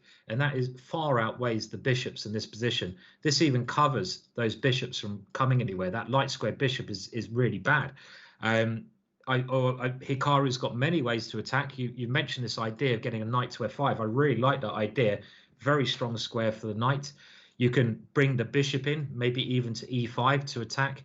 And there's the f-file. So I would actually, I'm gonna say Naka's going to win this one. I really like his initiative in this, and he doesn't have any weaknesses, as you mentioned. Where black has no easy way to do anything in his position. Where's white weaknesses? He has all these pawns very compact. There's nothing really that black can do. So I think Hikaru is now thinking of the best way to go, and he has. There you go, king h1. You had it, Camille. You had it covered. You had it all covered. Yeah. So now I can go and brag about it, right? Yeah, well, you're Mr. Predictor Hikaru at the moment, right? It was good stuff. So nicely done. And yeah, this is just a good move because now, like you mentioned, you might want to move this knight at some point, and you're never going to get hit by a check here. And I think this is time. So okay, well, Wesley's bringing his rook around. This seems like a good idea because the rook may be used in a defensive manner or even in an aggressive manner. It gets over here. Now, g4, you mentioned this move g4. This is a really controversial move to play because if you've got a good position anyway, why move pawns in front of your king? It might weaken your king, but at least does create a direct threat of g5 and queen takes f7. I mean, I would be thinking about this because I can get my knight behind that pawn to support it, and maybe you can play it. I don't think Naka will if he can get a good position without doing it. I expect he will go knight g3 anyway, because he wants to keep that pawn closer to protect his king. But I don't know. I mean, the crazy man in me would play g4 here. I mean, I think knight g3 is going to be the move, though, right? Yeah, I would bet my t-shirt that he's not going to play g4 because, okay, he was lost in the first game. Okay, hang on a minute. So if he does play g4, do you have to take your t-shirt off? No. I just want you to keep your viewers. Okay. Okay. But in the first game, I think that one thing is clear. If Nakamura would get a position like Wesley did, he would convert it in like 98 cases out of 100. And here, having white pieces, I think he cannot go for an all-out attack like g4 because, okay, if he loses this, then he's in a really bad situation. And this is, okay, g4 is a nice move, but imagine black even playing h6 here. What do you do? Okay, you want to play knight g3, right? And by the way, yeah, I mean, I agree. G4 maybe a little bit too much. By the way, we'll keep up because Aldo in the chat got it right. And he has just said bishop f4. So simple developing move. Well spotted, Aldo. And that must be a good move as well. Get your last piece into the game before you decide how you could continue. And the bishop is on a good diagonal as well. So nicely spotted there. Also, I think Naka's doing well here, Hikaru. Quick look at Magnus Carlsen, because this has really developed now. And we had king f7 being played. And I think now after white takes this pawn, like I mentioned earlier, it's just I'm not happy with the king here. A computer might be able to defend this position perfectly. But if you just compare king safety in a rapid game, the white king's so safe. The black king, I don't like it. So the game develops. And Magnus just playing sensible moves. Magnus has no weaknesses. And now, okay, interesting idea. He's going to use his pawn to try get hold on g6. Because if he can get his queen into g6, it's definitely potential. And he goes for this. And the idea now is to use the g6 square. Very, very clever idea. He develops his last piece. Why bishop d2, though? Ooh. Well, I guess here, is he worried about a3? Is he worried about a3 and something happening this way? Maybe he just wants to guard c3 first of all. But look at this next move. He now plays h6. So he gives up the pawn. And this looks crazy what he does. Yeah. Check. It's the king is looking very weak. I mean, if it goes here, you do the typical idea of the rook swinger. And we've seen this win many games. But Nepo goes knight g6, and yeah, look what happens now. He plays. I would never think of this move. I'd be thinking of any move except for bishop takes h6. I mean, he takes that pawn, puts himself in a pin. I mean, that looks crazy to me, right? It does look crazy, absolutely crazy. Yeah, on the first impression, it looks crazy, but when you start thinking about it, how is black ever going to untangle here? It's not that white really wants to take that pawn, but white really wants to stop king g7 here, I think. Yeah, that's the idea, because now rook e3, rook g3 looks pretty nice, and then if rook g8, I just go bishop e3, something like this, and white's attack seems very strong here. Yeah, it does seem like black is really tied up at the moment in this position. I mean, really tied up. What does black can't really move the rook, because if you move the rook away, I don't know, you're losing this pin. So I might just have some clever bishop move anywhere with the queen coming into this square or something. I don't know. It doesn't. The rook can never activate anyway because the king is too weak. You can't move the knight, and your queen doesn't have anywhere good to go. And I suppose, there's two ideas, isn't there? One is just to swing the rook, as you mentioned. And the other idea may be to come to d1 with some, again, get the open file. If you get the open file, you're improving your structure. And this is actually what happened. So it did go queen d6 and rook d1. I think Nepo's in serious trouble here, personally. Rook h6? Rook h6. Okay. Well, hang on a minute. Rook h6. I don't know. Magnus hasn't blundered, has he? No. He has queen g6 in the worst case scenario, but queen g6. It just. What is this endgame? I don't know. Rook d6. And what do we don't know? Probably rook g5. White can't be better here. Usually we just go rook c5 and a3, right? In the worst case scenario, I think. Yeah, this must be okay for black at least, right? He didn't play this. Let's just go back. Let's imagine that the pieces are going to stay on the board, like the current position. So if some exchanges are going to happen, black played queen c6, by the way. If some exchanges happen here, like I think that white is out of trouble. And it's not clear if white is better or not. I think that black's position has better long-term potential. Imagine black getting away of the spin, queens being exchanged, and knight e5, knight c4 happening. Yeah, I mean, it seems to me, Camille, though, that Black's repeated the position, right? After this one here, he's gone knight g6 and his queen's on c6. So it's gone bishop takes h6, and now he has played queen d6, rook here, queen here. And I really, really don't understand why rook h6 wasn't played. Do you really fear Magnus's? I mean, am I missing some tactic? Because if you have to go into this ending, Black is, as you say, it should be a very easily handshake. The king could come to g6, the rook comes to c5. There's no reason at all Black, even if you're playing Magnus Carlsen, I'd be reasonably confident of holding this position. I mean, okay, Black wants a draw here. He's leading in the match, so why even take risks? Why even take risks? Is this a risk though, or you think this is you think he should play this or not play this? Yes, of course. I think he should go for this position. Yes, especially that Black has a king a little bit closer to the center. But I'm not sure if rook d5 is not a threat here, because if rook d5 and we play quick d4, b4, a3. So. Yeah. If white takes, of course. If white doesn't take, then rook d1, rook d2, and Black is never losing this position, even against Magnus, I think. No. I mean, if anything, Black's probably better in this ending, I would say, slightly, because he has this nice idea. As you say, rook d5. Let's just show that idea in this ending. If you go here, now if the rook gets to d2 or here, then it's definitely okay. I mean, it should be a draw, this, but if you do take this one, there's this lovely idea of d4. I'm not sure if we are fast enough here, though. After b4, there is king d2. Here is probably the king is too close. Sure. But yeah, just a general idea. This also should be a draw because king e6, king d5, and I should be fast enough. Yeah. But there's no way Nepo loses this, and I really find it very hard after this rook d1. I think he might just miss rook takes h6 because you want to basically force the thing. Now, by the way, Nepo won the first game, right? So it's 4 games today. Nepo won the first game. A draw with Black is a great result, especially when you're in a bit of trouble, I feel, at the moment. So unless we're missing something, I think he should have gone rook takes h6. But let's keep up with the game. Magnus went rook d4, right? He went rook d4. And now, so queen c6, rook d4. He's not going to give another chance to this tactic. Now f5 is being played because you have to stop rook g4. But this is so much more dangerous, this position, than the ending.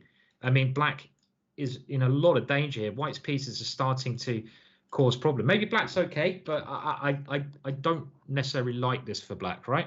The knight is the best defender of the king still. By the way, yesterday's games, as we said before, do not count at all today. I want to make that clear.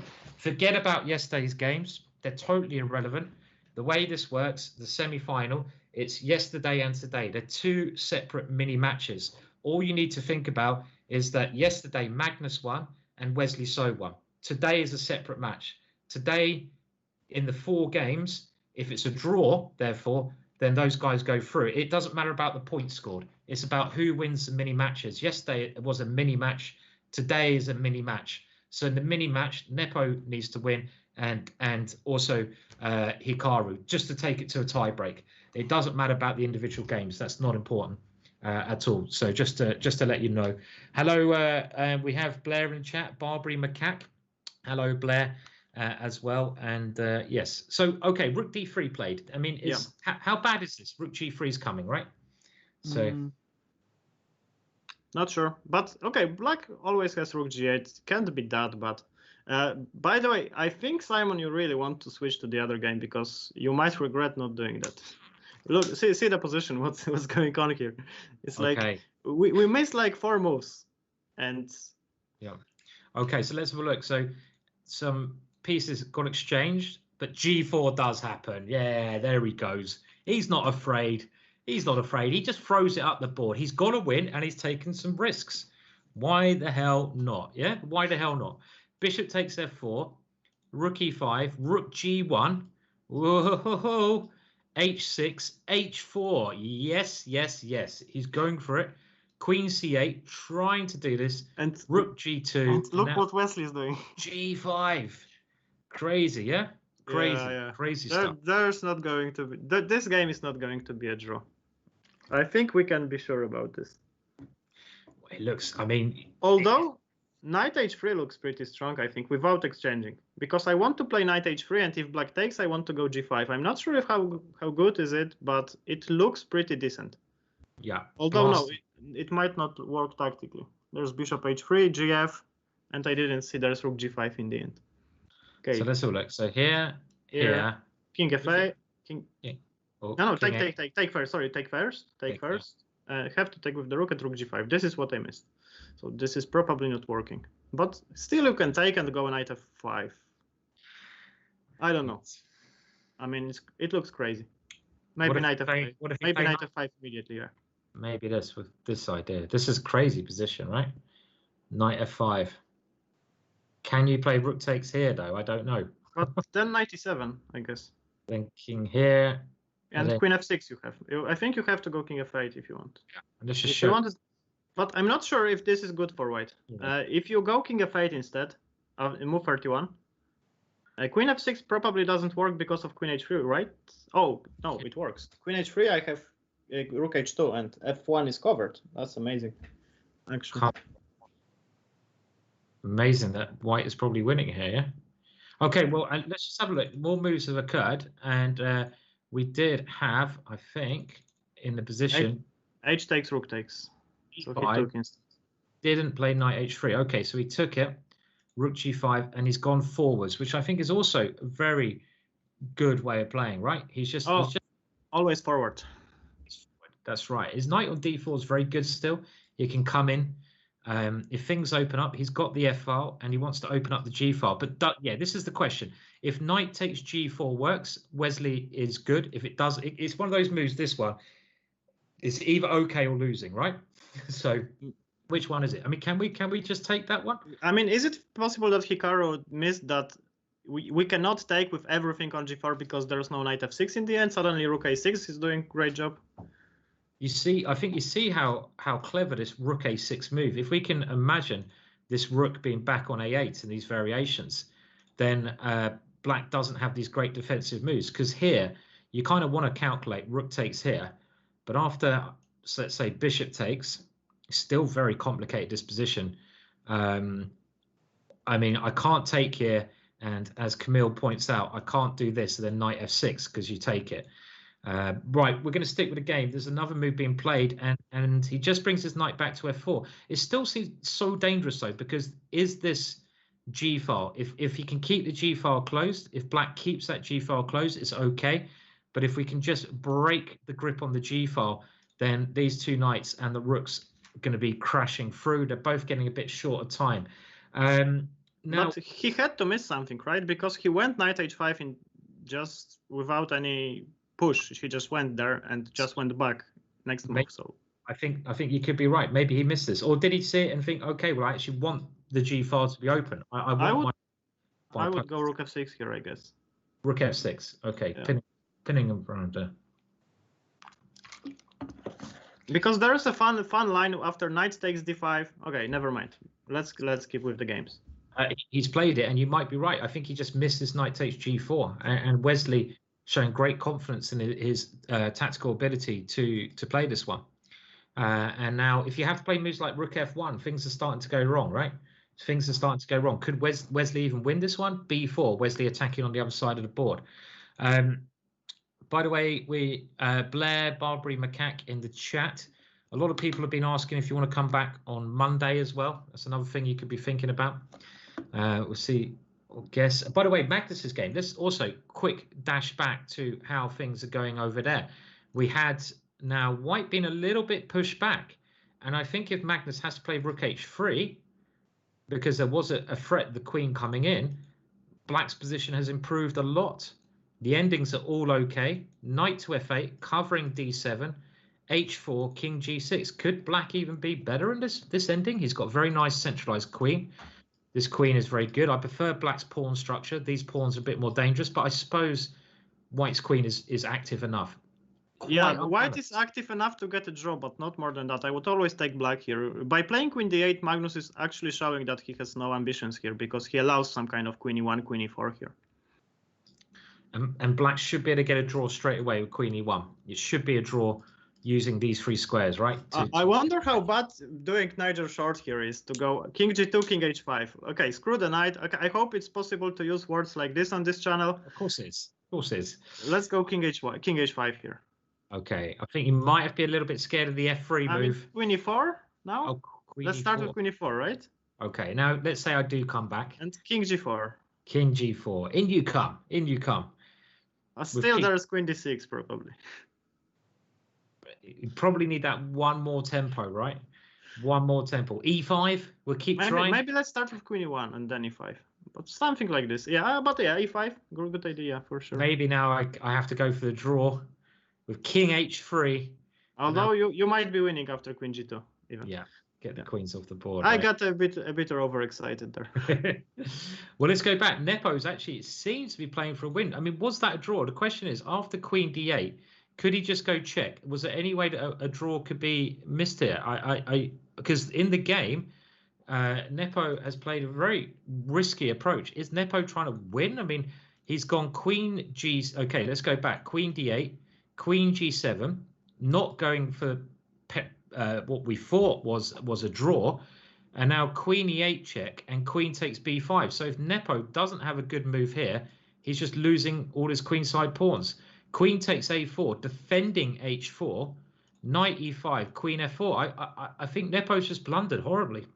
I think he's just blundered. I mean, you know, he's given away 2 of his pawns. I mean, why didn't he go? I mean, you're 1 up in the match. Was this a draw? Let's just work out, because if this is a draw, you obviously go for the draw here, because he's now losing. Magnus is striking back. I mean, can you get out of the perpet? Maybe you can go to H3. Let's go. Oh no, you can't, because of course you can't.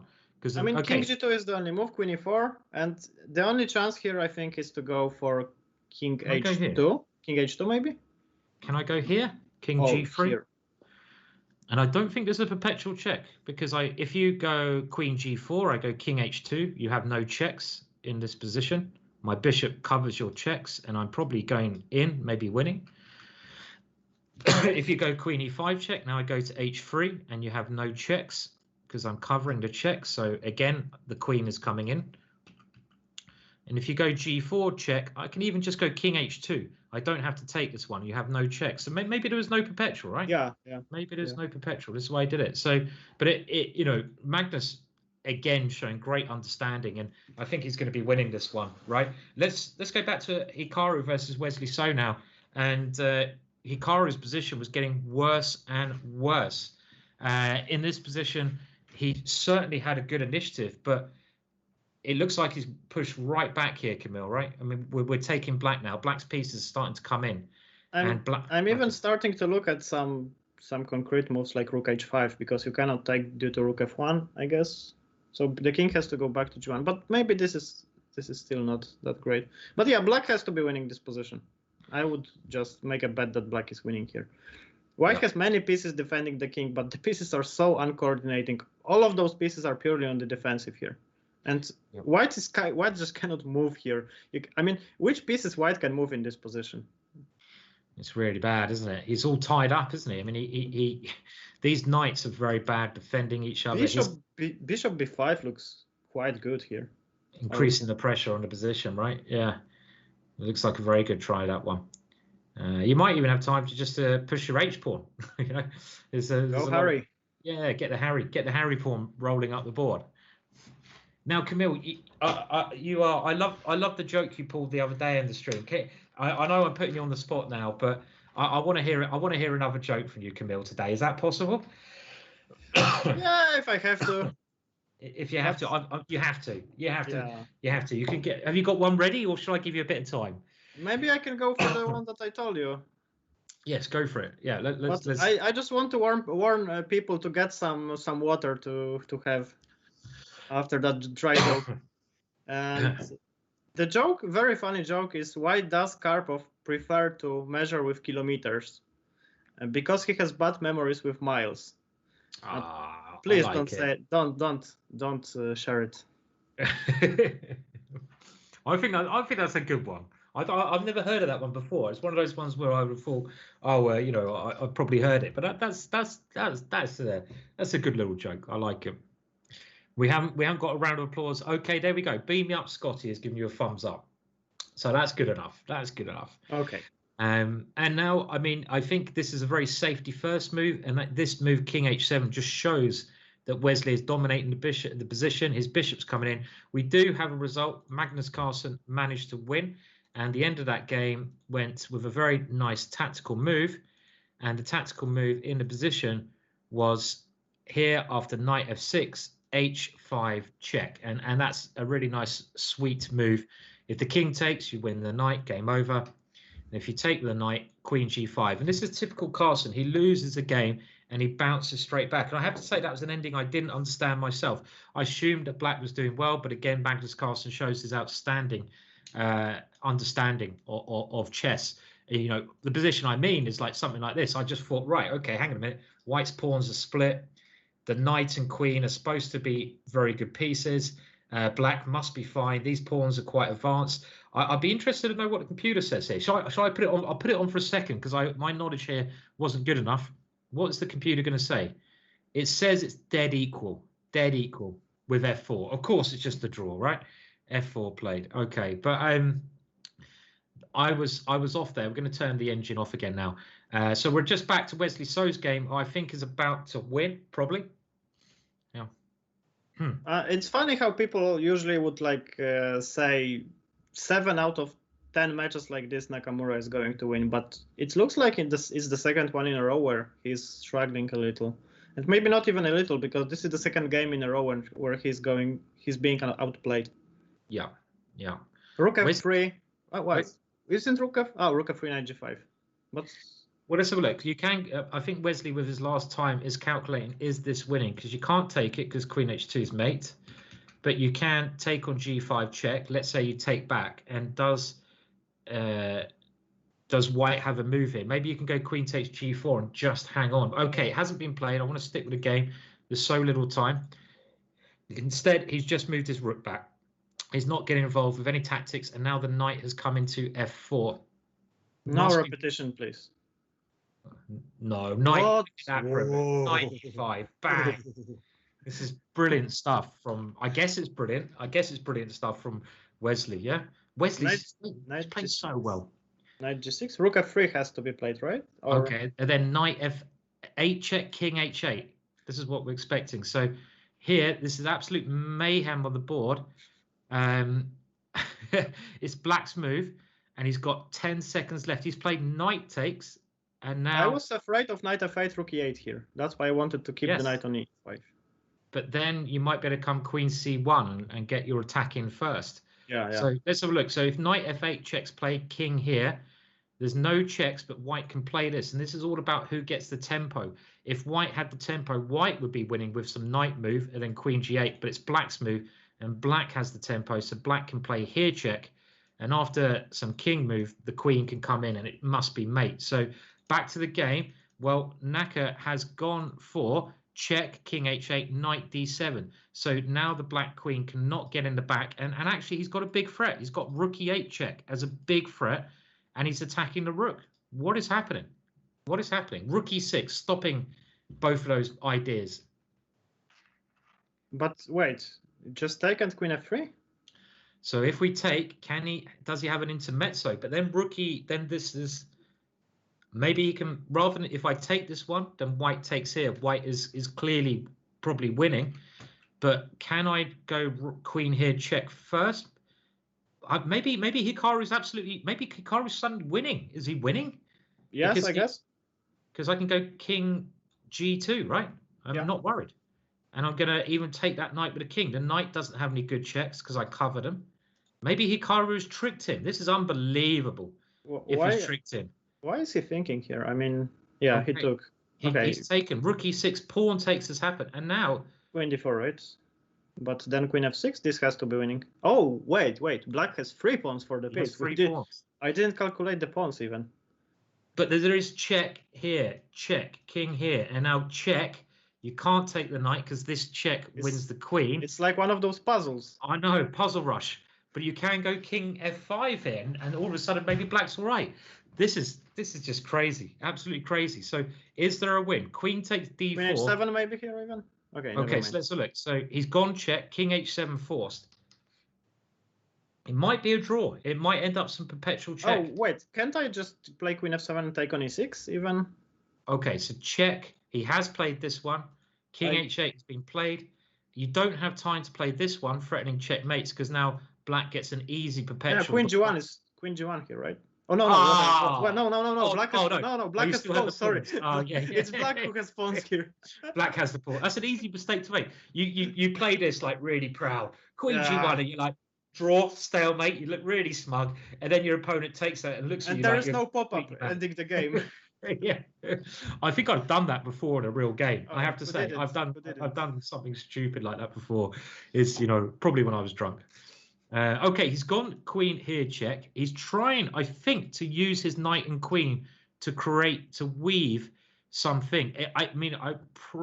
It's okay. So he's gone check. What's he going for? What is Wesley so going for if the king goes back here?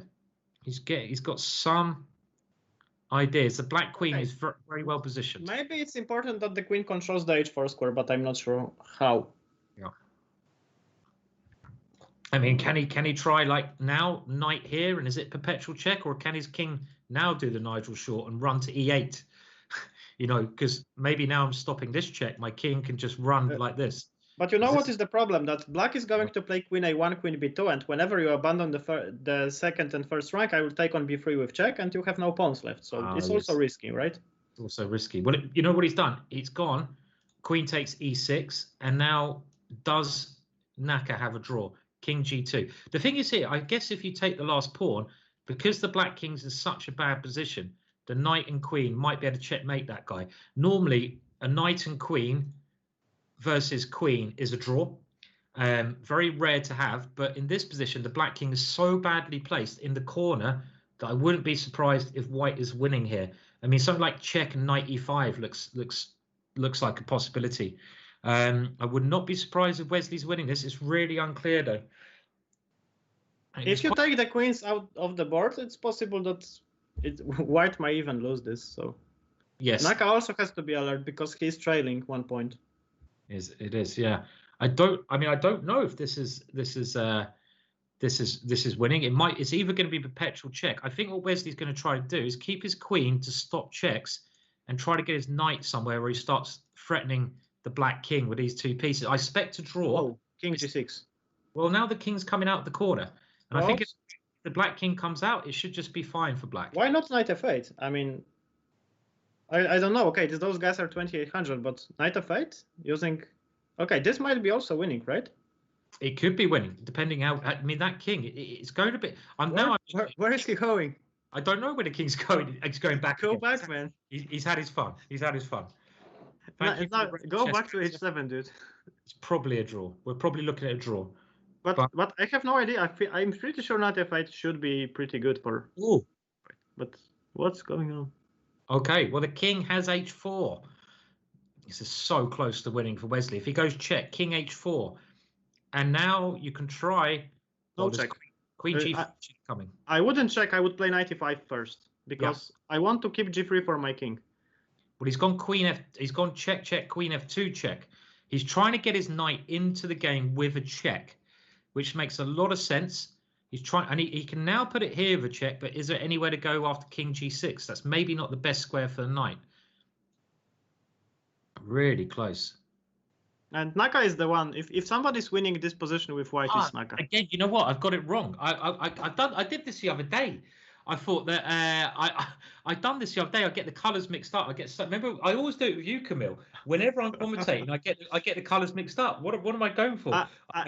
I didn't want to correct you. I noticed that. No, it's fine. It was my mistake. So actually, is Hikaru pushing for the win? Totally. Yes. Thank you for the raid, Chess Pats UK. That's very kind of you. Cheers. I would play knight e5 here because the knight controls many squares, and if I go king g3, knight f3, this is like the perfect construction, and I'm just going to try to go for something. Because, okay, I'm not going to checkmate with the two pieces, I think, here, so I need to bring the king. And knight e5, I think, is a pretty good start. Okay, but he's still trying with the queen here. He's still trying with the queen at the moment. And now the king just comes. I think this game is very near a free fold repetition as well, right? This could be a free fold. I think because if you go check now, it could well be the position has been played 3 times. This could be like Naka's chance as well. He's managed to swindle Wesley So from a very bad position, and this could be his one chance to really get the win. I'm thinking about knight f8, king f7, queen f5 also. Okay, okay, so he's trying to stop all the checks. This is the only way to play for a win. And we know that Hikaru is always going to play for a win. At least I got it right now, Hikaru. Hello, Theo Gantus. Glad, nice of you to come and join us in the chat. I suppose he is going for this centralized knight. He wants to maybe get the knight to f3 and just play no, like that. No. Hikaru is like, go queen c4, Mr. Wesley. Here. Go queen c. Okay, nearly. He missed it. So Wesley goes queen c3. Wesley luckily has 1 minute left, which he might need at some point. Now he's trying these checks again. Cool. Okay, so he wants to go knight e5 check. It's so easy for black to go wrong. I think it's more easier for black to suddenly put the king on a wrong square in this position. And I don't even know what the wrong square is. Now, does he go knight f8 or knight here? This is also very important because knight f8 has the advantage of not blocking the queen on the e file. So if you go like here, the queen can sometimes use the e file like this. But if you play after this one knight e5, the kind of knight gets in the way, right? And I found a very nice line to blunder a game. Like you go king f5, I give a check. No, knight e5, king f5. Yeah. King f5, and I give a check like queen f7, and black can actually take the knight. Okay. I froze the chessboard. It's frozen. I've got a little wheel going round, just typical. Oh, look at that. That's never a good color. It's never a good color when it goes like that. We give it 1 minute, see if it reboots. Yes. Don't touch anything. We know what that means. That's not a good sign generally. Not a good. Is the mini board updating at least? Okay, played knight f8 and king f5. That's all we know. I'll tell you what I'll do. I'll just restart this program. It only It only take me let's Control Alt Delete. I hope this doesn't bring down everything. And the live would take that one down. Oh, and we're going to try and just quickly bring it back up. And I might have to do just a little bit, guys. We are here, and it is. Oh, look at that. We basically go for a second, and it's a draw. You know, literally. I mean, that was such bad timing. I mean, let's have a look. So we did have. I mean, it looked like it was getting to a draw. The queen and knight not really finding a way through, and this was the last position we had. And after king f4 check. Well, they just agreed to draw here. I expect it's because the king is now getting to the center of the board in the position. So that is why the only chance was to keep the king in the corner. But maybe it was a draw. But that was a really exciting draw. And yeah, I mean everything's equal in the match today, right? So it's 1-1 in both matches. Yeah. What happens if one of the players who won yesterday wins like 2-1? Okay, if it's 2-2, it's over, right? If it's 2-2 today, so let's say yeah, you are Magnus and it's 2-2. You win today. You win the whole semi-final. Win the whole thing. Yeah, that's right. Yesterday, separate day today. Magnus won yesterday, so if he can keep it just in touch with Nepo, then he wins. He goes through to the final, and obviously the same with Wesley So. If Wesley So doesn't, if Hikaru doesn't win, obviously then Wesley So is in the final against Magnus, which is the safe sort of bet. I guess at the moment that is probably going to be the final. I don't know, maybe not, but that's his favourite to get there. What is more probable, that Nepo is going to pull out a comeback or Hikaru? Because I would still bet on Hikaru if I have to. I would still bet on Hikaru actually as well. I mean, Hikaru's, you know, he's done this so many times before in his matches, and he's so Hikaru is just the kind of player who is. So determined. He's one of the most determined players I've ever seen. I mean, he had this even when he was a kid. Hikaru, when he was like, 10 years old, he'd play in lots of tournaments in America, and he'd get totally even positions against much higher rated players. They'd offer him a draw, and he'd play on like hundreds of moves, just trying to get his opponent short time, waiting for the smallest mistake. And he got known for being this real fighter who in some cases people complained about they'd play on too much. But he's built his career by being one of the most determined players around. So I'm not saying Nepo is not determined, but he's playing Magnus Carlsen. But I think Hikaru is definitely got better chances than Nepo, just because Magnus is so good, right? and he can close up the game. But I think that in this game, Hikaru missed some good opportunities. Not here where he was losing, but if we go back to where it looked to us that, you know, around this kind of position here, maybe he shouldn't be swapping dark square bishops. Maybe this bishop f4 was a mistake, because I would say swapping dark square bishops, maybe it just helps black here. Maybe you want to keep this bishop for the attack later on. Yeah, but if we forget about attacking for a second, I think that exchanging the dark squared bishops should, in the long term, should help white, because black is deprived of the pair of bishops, and he's still left with the light squared one. It's true, positionally. So yeah. Maybe you don't have to go for this attack here. You just take on d6, play knight g3, rook e1, enjoy life, have a slightly better position with no risk. Because okay, this is a zero risk for white. Yeah, honestly. I mean, taking here makes a lot of sense, right? And I don't know. Let's say rook takes knight g3, rook e1. This is like the most natural, most natural plan. Black can do anything here. I remember the book by Grandmaster Axel Smith. This book's name was Pump Up Your Rating, and the first chapter of this book, it was really a fun chapter because it says that whenever you don't have any pawn break in your position, it's very hard to create a plan, especially if you are slightly worse. So basically, black has no sensible pawn break besides, let's say, b5, b4, or b5, a4. But you can't do anything on the king side, and white's play here is so straightforward. It is. It is. I definitely agree. I mean, this seems like a very sensible way to play. And if you just look at the pieces as well, white's knight seemed very good. This knight can always jump in, but it doesn't need to rush. This knight is controlling the board. Black's bishop is the bad piece, so don't be in a rush. I think someone in the chat suggested knight f5 at some moment. I mean, this would be... Can I suggest something? Yep. Like if you would just play knight g3 here. So the threat, let's say black plays h6. The threat here in this position, I think, is to go knight f5. And the idea is that after black takes, we go knight b5. Ah, knight b5. Ah, very nice. And you're actually winning tactically because the queen has to move. You take here and you're threatening two things. You just exchange up. That's a very nice tactic, yeah. Not easy to defend against it, I think, after knight g3. Maybe this was a case where if we go back to the position. That's why I didn't like this g4, h4. It's very loose here. And I think here I would love to play this position. Yeah, no, I agree. I mean, I think maybe if Naka didn't need to win a game here, he would have probably just played this a lot quieter, because maybe he thought he was compelled that he needed to start pushing, which is maybe it was still okay, I think, until he over pushed. I think on another day, let's say he drew the match yesterday, he would have just played it simple. And I think by taking here knight g3, you're playing for two results. You're playing for a win or a draw. You can't really lose this position. Your king now is very safe. We saw how it backfired when you started, you know, pushing your pawns away from your king. He had another chance later on, but this could be a very, very tough position for black to defend, just with simple moves. Can you play g6? Maybe you have to play g6 here. You have to. Probably has to do this. And now you can just go simple rook e1, trying to take over the e file. Or you've got other moves like queen f4, just trying to be very annoying with a pin coming in on those dark squares. But all the chances are with white here, right?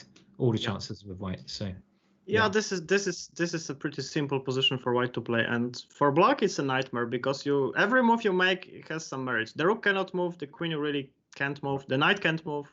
Yeah, the bishop is useless at the moment. Yeah, this is very bad.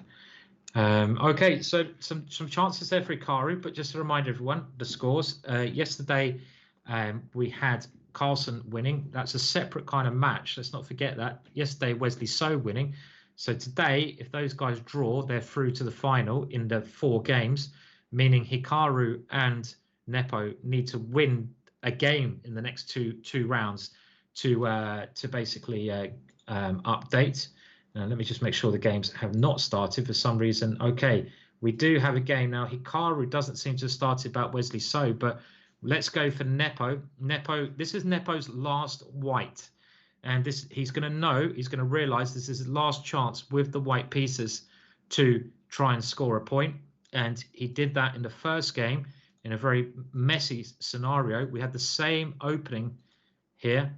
Same sort of stuff, slightly different because Magnus now plays b5, which he avoided playing in that last game. And this is quite a well-known variation where white actually aims for a very small advantage. Let's see what Nepo's got planned. Bishop G5.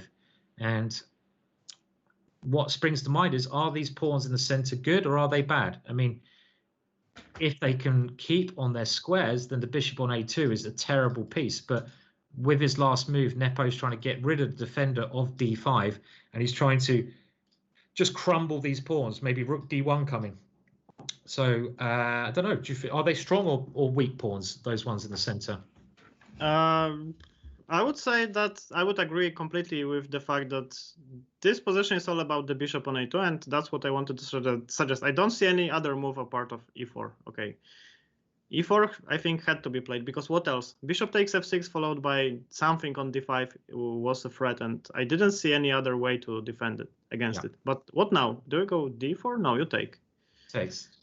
So black is actually sacrificing a pawn, but he's making sure that this bishop on A2 is going to need some time to get back into the game. And this is some, I would say, Alpha Zero style.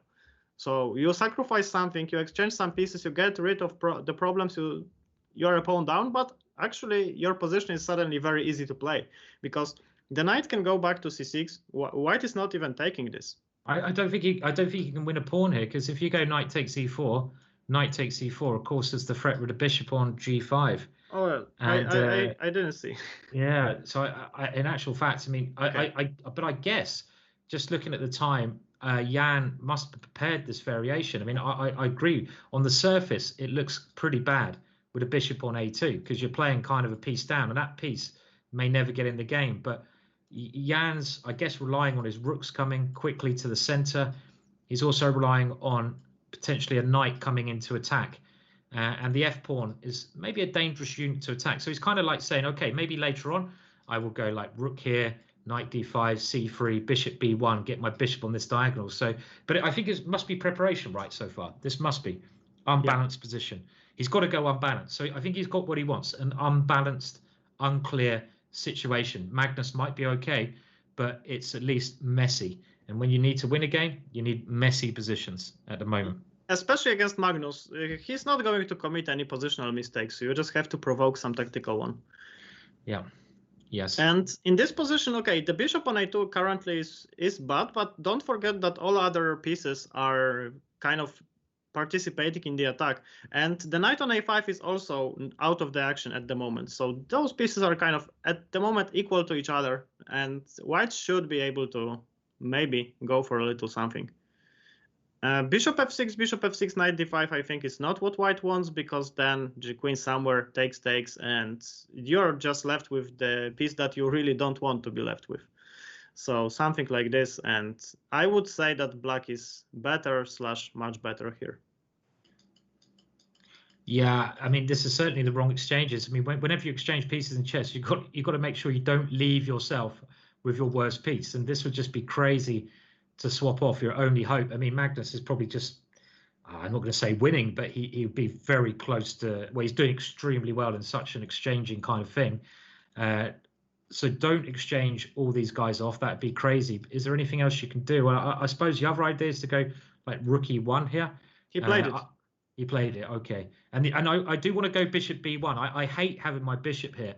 And now that I've got my rook out the corner, I do have an idea of at least getting my bishop here, moving the knight and going c3. So at least there's some potential for that little guy on a2. I just feel sorry for him. He's a real sad guy, isn't he, on a2? And he deserves more than that in life. You can't just leave him there. I mean, put the bishop on b1 and try to convince people that it's not Fischer random. How the hell did the bishop get there? Like, which route? Exactly. With the pawns on c4, on d4, and f5, how did the bishop land there? I know it's done a very long and sad trip around, but it might actually be quite good if it ever comes out of that little hole or on a2 here. I mean, okay, rook a e1 played, and are you threatening to take here? I don't think you are, because after knight takes, the bishop is on pre. So if I was black, let's say I move my knight back into the game. I go like knight c6, because the knight on the rim is dim, and I want to just centralize it. What would Nepo's idea be? He can even, maybe he can swing the rook around. Not so stupid, but is there something else he can try? in this position. Of course, I'd like to take on e4, but the problem is if I take here after knight takes e4, the bishops are imposing, and unless I have a very good move here, which I cannot see, then it's okay. I mean, I could try taking here. Maybe you can take and go f6 here. Yes, something like this. But even queen takes, just avoiding. Yeah, this is bad, right? And then queen b2 tactically. I think if I was white, you know, if I saw some of these lines, if my opponent played knight c6, I just want to go bishop b1. Yeah. I think I played this because now this idea becomes real, right? Okay, well, back to the game. I think another very decent try, and the move that Magnus played is simply rook here, because we saw the e file becomes very important, and he's just preparing defense of his bishop in the e file. In my opinion, is that okay? Bishop b1 played. The bishop is coming. Fisher random on the board. I mean, my opinion is that Magnus should be okay here. This is what I'm thinking. He really should be. There's no reason. Yeah, but this is a very concrete position. Like if white gets 2 moves for free, he might suddenly be much better in many scenarios. Yes. But on the other hand, this is an extremely double-edged position. So I can imagine this position also being ruined for white in 2 moves. Yeah. Because of the queenside pawn structure. Mm-hmm. Yeah. Okay, Magnus thinking. I mean, you can play this slowly with white as well. I mean, we saw Hikaru playing g4. Now, because I've got a pawn on f5, the idea of g4, g5 becomes a bit more attractive. And I mean, what about this for an idea? If I play, I don't know, let's say you go knight c6, I go g4, and I actually even want to put my bishops on the most stupid squares I can. I don't believe this, but then I want to go g5. So let's just. Knight d4 is a problem here, or 95. 95, maybe. I think even. Rook d8 played. Let's have a look. Rook on a d8. Okay, so if I go g4, I just want to try this. I don't think it's very good because the f3 square, like you say, the knight can actually just g4 is too much. I weaken too much in my position. Okay. Yeah, when I was younger, I loved playing like this, but then something happened. Yeah, we all get older and more afraid, don't we? And we get that fear in us. Yeah, my friends say no balls. Yeah. Wow. I mean, I think we just getting old. More things to fear. Well, this is the other way of playing. This has occurred. It's gone knight takes e4, and Magnus immediately snatches this one. And now if we play c3 has to be critical. Yes. Getting the bishop out. c3 we're expecting from Jan. And now with f6 coming, the bishop suddenly gets live, and we're cutting at the moment this bishop completely out the game. Isn't this quite dangerous for black? Black plays f6 here, I guess. Okay, f6, stopping our one break and keeping that bishop trapped in. Now we don't have, I want to play knight g5, of course, but with the idea pawn takes f6, but this shouldn't be working. Just some tactical solutions here for a number of reasons. Okay, so this is why Nepo did not play c3. He saw that if he plays c3, the move that Camille suggested, f6, is a very good response. So instead, he's gone f6 straight away, keeping it alive. You know, hot stuff. Hot stuff. This is like one of the most typical attacking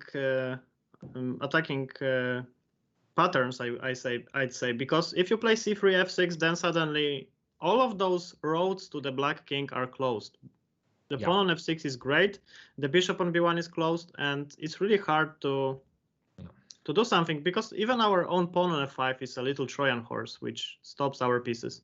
But here you want to play f6, you want black to take and then go c3, opening up your bishop, making sure that black is not going to be able to close everything. And black, don't forget that black is left with this knight on a5.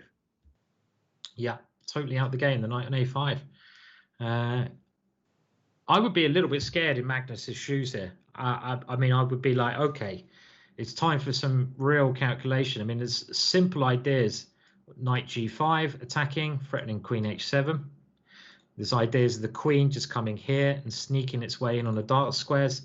And like you mentioned, c3 is now, I think, a big threat, just this positional move. You're not just going for the attack with the bishop, but you're stopping this guy, and then black will be 2 defensive pieces out of the game. So maybe c3 is actually the biggest threat. Very scary. And no pieces are defending the black king, don't forget, at the moment, especially if we play c3. And black needs at least one piece defending the king. This is like one of the basic rules for the middle game. But here, what do you do with black? Do you take this pawn? Well, let's have a look. I mean, if you take this pawn, you have to take it. I would be prepared to die here immediately. Oh, I mean, it doesn't look nice. I mean, you can't take it with a pawn because white now plays this move. And you can see now the whole position of black's just collapses in on itself. I mean, there's no way black will be able to defend here. And as I think someone's Nugme has said in the chat, the bishop now becomes the star piece of the show.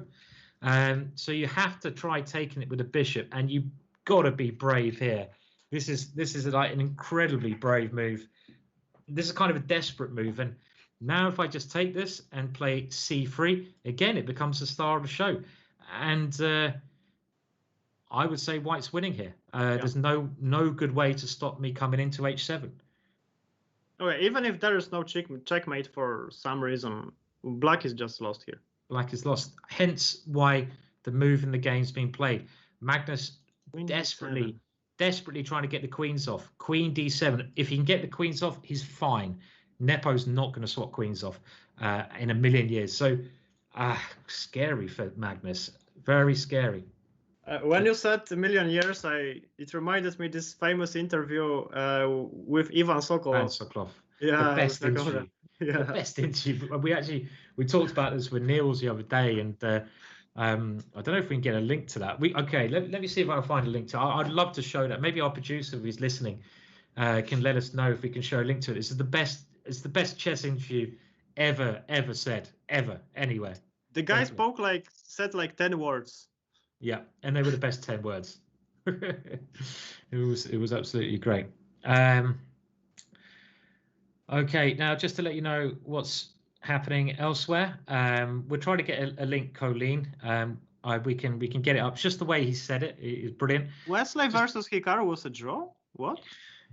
Well, Wesley is white, and if we go over there, Wesley with the white pieces has just played quite a quick theoretical line. They played like 3 minutes.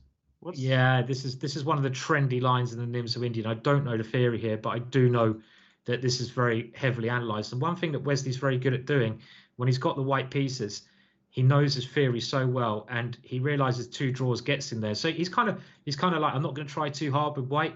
That leaves it on the last game where Hikaru needs to win with the white pieces. So that's still game on. I think Hikaru is going to be kind of happy as well. He's like, okay, all in with the white pieces. And back here, just to remind everyone, other things that are going on. Obviously, there's Chessable sales going on, and GingerGM is also having a sale at the moment. If you just go to the GingerGM library, then it's 50% off absolutely everything. So go and have a look. It's digital download. You get it to your iPad, to your phone, 50% off, and it's going to not go on forever on every single product. So you can get yourself a bargain there as quickly as you want. Podge Kelly, why would he leave it to the last game where he's black? Wouldn't he have had the advantage for white? Well, I think let me make sure I've got the colours right there. Hikaru has white in the last round. Yeah. So that's the thing. Hikaru has to win with white in the last round. So that's why I think Hikaru with the black piece is kind of happy to take a draw and leave it to a one game situation. Thank you for buying the Jabava London system. I am Knight. There's some real bargains there. Stuff for only £5 is available. So where does Nepo move his queen? Does he go G? This is what he's thinking. He's either thinking, do I go to G3 or do I keep my queen lined up against H7 in the hope that I'm going to land a blow there? I mean, G3 is the most forcing move. And I think when you're in these complex situations, the first thing you do is look at the most forcing possibility. And I say this is the most forcing move because it threatens checkmate. So black absolutely has to play G6. This is what Nepo is certainly calculating. And now the next thing I would be thinking of, can I just bring my queen in and checkmate you? So what about queen G5? Very blunt idea. Bishop queen A3, right? Bishop A3, and the bishop is coming back. Now, there's nothing here, right? I think this is a key defensive resource. If not for this, black is in huge trouble. Black will be losing. And this is a very nice defense. You go here, only one idea, and that stops absolutely everything. the bishop, a good defender. You can even play h6. But does white have any more possibilities here? I don't know if the attack is completely over in this position. For example, can we go this way? Probably not. Probably not good enough. I'm thinking about, if not for queen g5, maybe there is something smart, like, I don't know, knight c5 maybe. So the idea is that I want to put the knight on c5 and then play queen g5, queen h6, and now black doesn't have this bishop a3, bishop f8. But on the other hand, there's no queen d6. Queen d6 loses on the spot. Maybe this works. Well, if this works, this is again a very forcing line. We're just attacking here. And sorry, if so if I have to move my queen, I guess I don't take rooks. If I go queen to, let's say, somewhere d4. And now I wanted, okay, now I don't have the queen h3. Try to take this one. Yeah. I get my queen back here. I defend. This is a very concrete position. This is why Nepo's taken his time. He's trying to calculate. I don't know if Aldo means queen h4 in the original position. That's the next thing we're going to look at. Yeah. But first of all, I mean, I would still be looking at this. This is what you can see what Nepo's doing. He's thinking, okay, he's looking at queen g3. He's using the process of elimination. If he can make a win work with the most forcing line, he will play queen g3. If he finds nothing with queen g3, he will move on next to in his calculations to queen h4. And it's very important he works it out now before he plays the move. Because if you play the wrong move and then try to work it out, you're obviously giving away the game. But I'll be surprised after g6 if there's nothing at all for white here. What if I go like rook here first? Is this just too slow? It probably is, because black has many ways to defend now. But my idea now is to come in this way. I think it's too slow. I don't really believe this weird move. And I also want to come over here. It can't work. Yeah, bishop d4, I think. So let's have a look. So if we go here, bishop d4. And now I doubt there's any time for this, but I'll check it. Queen g5 now. Let's just give it a go. And the point is, if you take here, then I'll take with a pawn. And I'm just trying to, again, go here. Very, very straightforward idea. So it works, right? It might work. Well, he's gone queen g3, g6 played, and now because queen g5, the bishop comes back. So my thinking of this move is twofolded. I stop the bishop coming back here, and also it's a very bishop c. Oh no, that hasn't been played. I was going to say maybe it's a good move. Maybe this mouse slip. Oh no, I can take it. I can actually take it. Okay, well he's got another way. Okay, so he's okay. This is much more logical. Imagine finding bishop c1 like this. Yes, just by mouse slip. The mouse slip brilliancy. Well, okay, well he's going for a blunt idea. This is stopping bishop takes a3. This move is still threatening the queen to come over here. And actually, why didn't I think of this? This is much more to the point. You want to get your queen to g7 checkmate, and you've got to stop the bishop getting back here. You do that with this move. Very scary for Magnus. He can't play here because you take with check in that position. So this is a good move. Yeah, I mean, king h8 is game over after queen h6, because after rook g8 we have knight g5, right? Let's have a look. So queen h6, rook here. I think he's played now knight here. There's no defense to this one. He has to take on e4, right? He's played the only defense. Magnus has to sacrifice material. Queen to e3. You need now to get rid of this knight and to get rid of the f6 pawn. So he's gone rook takes e4. And now queen h6 doesn't work because you can take there. The knight has gone. So you take on e4. And now he's played bishop takes here. And now a4. But isn't Magnus totally fine here? Isn't Magnus with this bishop okay? I mean, Nepo is the exchange up, but he's not going to checkmate at least anymore. Not going to checkmate now. And he's left with his beautiful bishop. Imagine black playing bishop c3 here. The bishop is like toasted forever. It is. It's a very bad Why bishop. did he play a4? I don't understand this move. I mean, strange. What's the reasoning here? I wouldn't want to even play this variation. I know you win material, but you've given up on all your attack. I mean, it looked like Nepo had some very positive attacking ideas, and now that he's played this, it's not so clear. By the way, I do have to leave the call now. I hope Lewis is here. I just realised that I've got to pop over to the studio, and actually, I don't think they're going to call me any second. Sure. Sorry about that, Camille. So, Lewis, I'm going to be leaving the call now. So we're going to take a very short break. I'll be back for the last game, everyone. but I just need to go, as I do every day. Camille will take over, get control of the board. I'm sure show you some lovely things. So we're going to go on a break now. How do I get control of the board? Lewis will sort it out. We'll have a quick break now, and we'll be back. So I'm going to have to go. Lewis will sort it out. Don't worry. We'll have a quick break. He'll explain everything.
So hello everybody. As you can see, Simon has shaved his beard and now is back with the commentary. And on a serious note, Simon is going to be back on the round number 4, and now we are going to do some sabotage on his channel.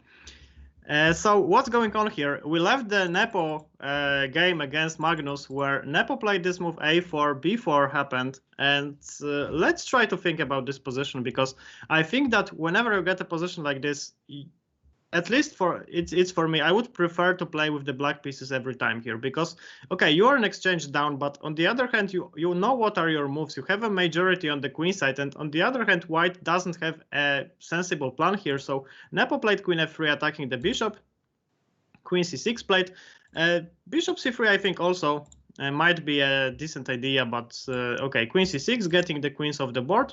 And okay, if Magnus goes for it, then for sure this endgame has to be great for him, because okay, this bishop on b1 is still dead. And after something like knight d4, rook e1, I think that black is never losing this position. Tell me if everything is working, because this is like the last minute switch here, where Simon is not here and I'm here, and this I completely wasn't prepared for that. Sorry? Oh, working, yeah. So yeah, king f1, I hope works. Everything works. Yes, Colin says it works for him. All good so far. Great. So yeah, people tell us on the chat which color would you take here, because Magnus is playing b3 and now Nepo faces a decision. I think he has to take. Because if he goes c3, now the bishop looks like it has liberated himself, but on the other hand, the pawn on c3 is going to be terribly weak, and the pawn has to fall. Sooner or later, the pawn is going to fall. So white, I think, is either obliged to take or just sacrifice back on d4, but then I think it's hugely problematic. And so to remind everybody what's the match situation, yesterday Magnus beat Nepo, if I'm not mistaken, 2.5, 1.5, and today the score of 2-2 really is enough for Magnus. So the situation now is that it's 1-1, and Nepo, if he loses any of the remaining 2 games, Magnus is just going straight to the final. How dangerous are Black's B and C pawns here? I would say they are extremely dangerous, and this is like the perfect scenario where, okay, white is an exchange up, but what is he going to do with the rooks? Basically, the rooks are standing on the e-file. They took the e-file, but what then? What is going on next? So white really lacks any plan. White is purely on the defensive, and if you take on b3, can I really make moves here? Oh, I can make moves. That's great. So if you take on b3, not only c takes b3 is an idea, but also you have to be careful about knight takes b3. I wouldn't personally do this, but if it works, it works. Because now rook takes c4 loses to knight d2. And yeah, maybe knight takes b3 is basically a very good idea here. If king e2, we can just play rook d2 and push the king back, either king f3 or king f1, then c3, c2. Maybe something like this is even good for black. I think that black is never risking here. It's like, even if something goes slightly wrong for black, he's going to get his draw this way or the other. And it's understandable that Nepo has like 2.5 minutes here, thinking hard what to do here. But I don't think he has a choice. I would take on b3. Hi Arthur, hi. So what do we do with the white pieces? Okay, we have a move here. So c3 played. Wow, c3 played, and now knight c2. And knight c2 is a very concrete move. Bishop takes, b takes, and now I think rook d1 is a big threat. So rook c1, and things are going very fast here. Is it going to be a draw after rook e1, rook d2? Yeah, this is going to be a draw, right? Rook e2, rook d1, and Magnus has the white pieces in the last game. So Magnus probably could push this way or the other, but he decided, okay, I'm fine with a draw. I have the white in the last game. I'm going to play super safe. A draw is fine for me. And yeah, this game is going to end in a draw. Nepo has no way to play for a win here. The only side that had chances in this position was Magnus. So it might look strange because, okay, Magnus has a slightly more pleasant position, but why does he want to risk everything? It's like those guys, they play for the title, they play for the glory, they just want to win those tournaments. And when a situation like this happens, Magnus has to decide if he wants to just try to win this maybe slightly better or slightly more pleasant position, or just play it safe and decide, okay, white in the last game, I don't care, I just want to take the draw here. So a very bad situation for Nepo, I think. He has to try something with the black pieces, and Magnus is going to play something very, very safe. I remember watching a series on Chess24 here where Peter Heine-Nielsen, Lauren Fressinet, and Jan Gustafsson were discussing the insights of the match between Kramnik and Anand. And they were saying that in the last game where Anand needed a draw with the white pieces, he just goes e4 and just plays the safest lines possible that you can play after e4. And I think something like this is going to happen. So Magnus is going to play either e4 and d4 and just play very, very safe. Do you guys have any questions? The first question might be, where's Simon? Simon is busy at the moment. He's going to be back for the last round. At the moment, I will. In the meantime, I will just take a look because Naka and Wesley started the game, and the situation is very similar here. The difference is that Naka has to win with the white pieces. So knight f3 and g3, the king's Indian attack. So Naka is decided, okay, I don't want this whole theory. I just want to get a safe position, all of the pieces on the board, and try to outplay my opponent. This is also the opening that I love to play with the white pieces, especially when facing lower rated players. Here knight e7 I expect, and c4. e4 is the main move, I guess, and after something like castles, white is going to play c3, then b4, something like this with initiative on the queen side. Naka decides to go for c4, so more Benoni kind of approach. And here black has a choice either to take, push, or ignore. Wesley decided to take, and now after d takes c4, queen a4 is the other option. And then we are just going to take the pawn with the queen, but Naka decided to take with d pawn. Black castled, and now knight c3.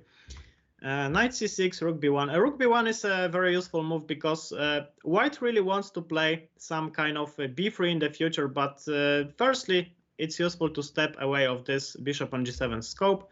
Knight d4, b3, bishop g4, knight d2. Knight d2 is a typical move for those positions, so white really wants to avoid simplifications. And black threatens to take on f3 with the knight, so white avoids that.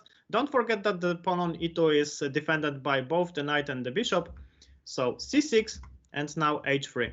So we push the bishop back, and now we see a downside of having the rook on b1, but don't worry, the knight jumps to e4, e3, knight e6, and this is exactly the position that we have on the board.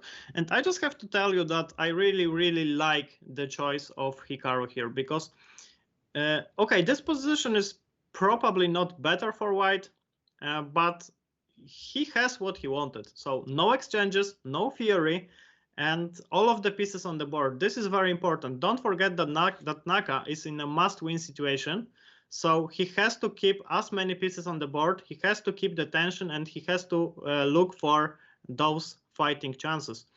I think that white's next moves should be something like bishop b2, queen e2, and rook d1. On the other hand, black should play something like knight c5, try to get one pair of knights out of the board, and then his defensive tasks should be easier. The problem for black might be in some variations with the d6 square. Something like bishop a3 would be possible, and here Naka goes for b4. So this is a very ambitious plan. He's either going to play c5 and knight d6, or some minority attack with b5. b5, I think, less likely, but still possible. And also, b4 has this advantage against the other moves that knight c5 is not an option now. So if Wesley really wants to exchange those knights, he might try knight g5. Knight g5 is also pretty tricky. How is Hikaru doing? What happened to Naka? What happened to Naka? Who knows? Naka is in a must-win situation. So what happened to him? It looks like Wesley is a very unpleasant opponent to him. But wait, what am I talking about? Knight g5 and knight c5 are not working because I can just take it. The rook on b1 is defended, so ignore it, please. So a5, a3, a typical move. So black really wants to take here on b4. We don't really want to take. We don't really want to play b5 because we give away some dark squares. We want to play a3, keep everything solid. And if black takes on b4, we always take with the pawn. Then black has this open file for the rook, but okay, all of those squares are covered in the white camp. Let's see if Magnus games started. It didn't, so going back to Hikaru versus Wesley. Just looking at the clocks, I think players really knew what they are doing. Wesley was like 15 minutes, 20 seconds, 2 moves ago. So even against this King's Indian attack, he was prepared. So yeah, big fight incoming. And do we really hope Hikaru to pull off a comeback? Of course we do. We want tie breaks, we want blood, we want some Armageddons. Maybe not everybody, but you know, some people just want to look how the world burns. So yeah, Wesley is thinking.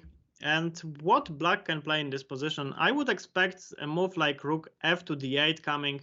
And what I don't like about this position for black is that this knight on e4 is pretty annoying. How do you really get rid of this knight? Normally in those positions, white doesn't get a knight on e4 so easily. If the black knight wouldn't be on e6, then the bishop can just go somewhere and f5 would be played, something like this. And Wesley decided to use the other rook. Queen b3, a useful move. And a takes b4. This is exactly what I wanted to say, that probably not, but in some positions maybe b takes a5 is an idea. So Wesley decides, okay, I don't even care about this. I just want to exchange those pawns. Wesley decided that his rook on a8 wasn't that useful, so he moves it to d8. And what is white's plan? Whoa, bishop takes e4. This is a very concrete decision. This is a very concrete decision. So knight takes e4 and f5. Okay, either knight takes e4 or bishop takes, but black has to go with f5 and e4 next. If black goes for this, then I just bet my money on the fact that f5 and e4 is going to be played next. Because something like this is what black wants. If black gives away his light squared bishop, then this pawn chain is what he has to do, because now the bishop is blocked and the dark squared bishop on g7 is open. So if he plays like this, then I think this is what is going to happen. Hikaru is thinking which piece to recapture with, and this has to be black's idea. This has to be black's idea. I just don't believe there is anything else. Because if we manage to take and black doesn't play f5, then we just even go something like knight c5 and enjoy great pressure on black's position. So yeah, this has to be played. And I really bet that that f5 e4 is Wesley's idea. Wesley, by the way, is doing really great in this tournament. Whoa, yeah, this looks nice after f5 c5. This is a nice intermezzo. I missed that. So maybe you actually cannot do that. This is a very nice movement. Still, maybe there is knight d5 here. I don't know. Knight d5, knight somewhere, and then e4. Maybe this is the idea. But now you have knight d6, e4. So, you know, things are getting complicated, and this is what Naka wants here. Because there's also knight c3 coming. Yeah, this is very complicated. So that's why Naka takes his time. And he took... Whoa, what happened here? So he took with the bishop. He took with the bishop, and after f5, c5. So this trick that you have mentioned, very nice find. And actually queen c8, so very cool, a very cool move. But knight a4, wow, what a move. So the idea is that if black takes on e4, we have knight b6, queen e6, and suddenly white is much better here, because the queen has to go either to b8 or c7. Let's say c7, we just take. And look at this position now.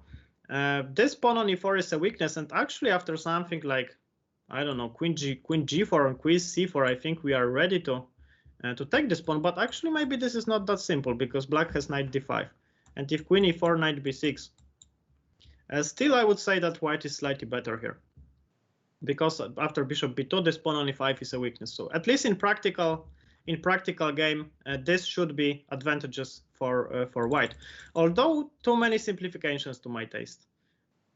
I think that here there maybe should be something stronger.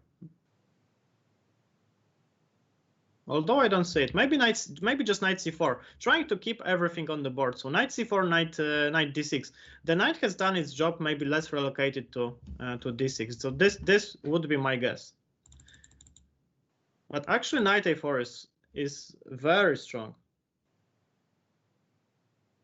So let's say black plays knight d5 here. What do we do? Because I'm thinking about something like this. Queen c6 here and rook d1. And I'm not sure about this position, because the pawn is hanging.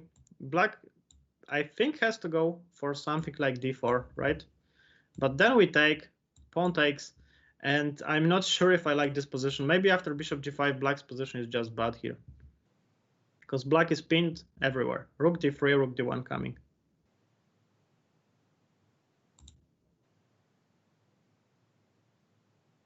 Thank you, Vich. Thank you. Thank you. Maybe I get a job on GingerGM. Maybe let's sign some petition to Simon. You know, Simon gets back in 30 minutes to go back to commentary. He tries to log in, and suddenly all passwords changed, and it's like, no, Simon, sorry, not anymore. Yeah. So yeah, going back to the game, because we have some update, and this is exactly what happens. So knight a4. Knight d5, bishop takes, pawn takes, knight b6, queen c6. Oh, queen c6 is already my move. So knight b6 wasn't played. Can I grow a ginger beard? I had a ginger beard. Last year ago, I had a ginger beard, I promise. I'm pretty serious because I wanted to have a beard. Like if you can't have your hair here, you try to do it here, right? And last year I had this situation where I didn't shave my beard for like 3-4 months, and then one day I decided, okay, I'm going to trim this beard a little, just a little, you know, 1 centimeter, not more than that. And you do like from 2 sides, and then you say, okay, a little more, and suddenly you are left with something like this because you just went too far, and then you just get rid of it and no coming back. So yes, I had it. And what happened here? So knight b6, queen c6, rook d1. So we predicted everything. Here. And Wesley is taking his time because this position is already, in my opinion, unpleasant for black. It might look like, okay, black has great center here. What do you want from me? I have a great center, but the pawn on d5 is the problem. And if the king would be on h8, then I guess black would play something like knight c7 and life would be fine. But if you go knight c7 here, yeah, then what, Camille? What do you prepare for that? Maybe this is the move to go. Maybe something like this works, but then yeah, then just bishop f6, so I don't believe it. But what happens here? Okay, because if b5, queen c5, bishop a3 I wanted to play, but then queen b6, and suddenly I sacrificed too much material. So maybe knight c7 is the move. Because, okay, if d4 doesn't work, then what works, actually?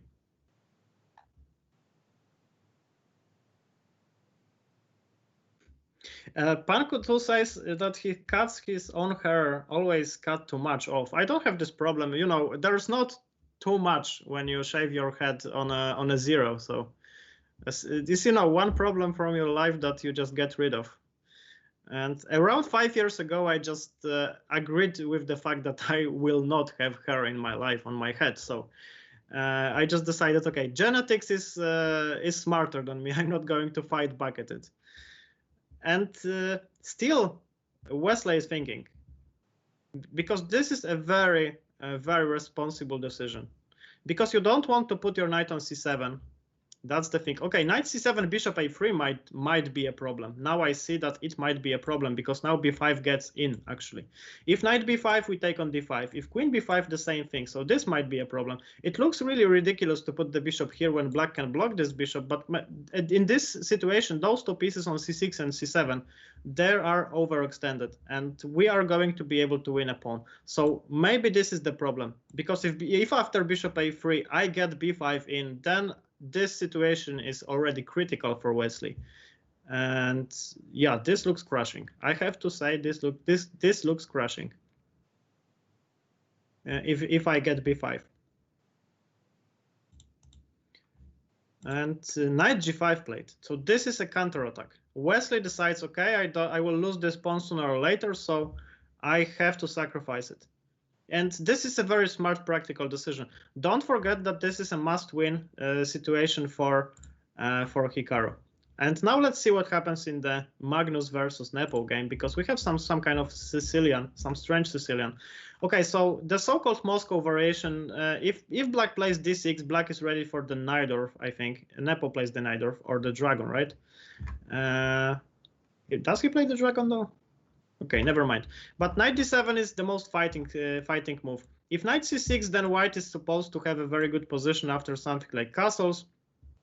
Bishop d7, rook e1, a6, and now even you can play bishop f1. In all of those positions, it's clear that white has some pull with not many risks.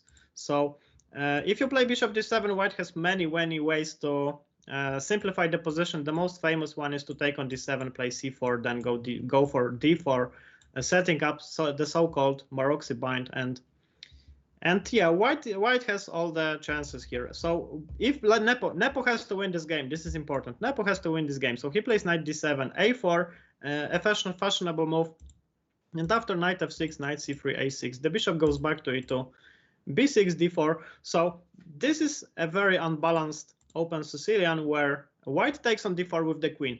Why normally you take with the knight, but in this situation you are able to take with the queen? Because it looks unnatural. In many games of this top players, you see that in some games they are just taking with the queen. Why is it possible to do it here? Because the knight is already on d7. Normally, when black can play knight c6, you normally don't play knight c6. You normally don't take with queen takes d4, because then you have to lose some tempi. Okay, there are variations where you take with the queen. So, for example, if we go to the beginning, there is this variation that you play like this. But after knight c6, you usually want to play bishop b5. So, okay, this can be understandable that if the queen can stay here, you are just going to do this. And if something like this is a fury, and this is already even quite unpleasant for black, I would say. But going back to the game, the position that we have on the board is d4, queen takes. As I've said, if you can take with the queen, sometimes it's useful to do it because the lady is very active on the middle on the board. White castles, and now black has a choice how to develop his pieces. So I would say that there are 3 plans possible.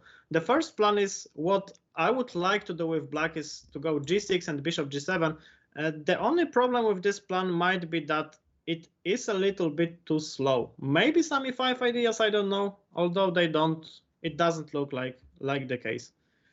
So yeah, g6, bishop g7 is the first plan. The second one is to go e5. The third one would be to play e6. I expect to see one of those 3 moves on the board. Yeah, e6 is the safest because maybe there were some problems on this long diagonal after g6, and e5 gives away the d5 square. So black goes e6, wants to continue with bishop e7, and then try to develop the king side. You're bold too. Last Christmas you got a comp in a cracker. Okay.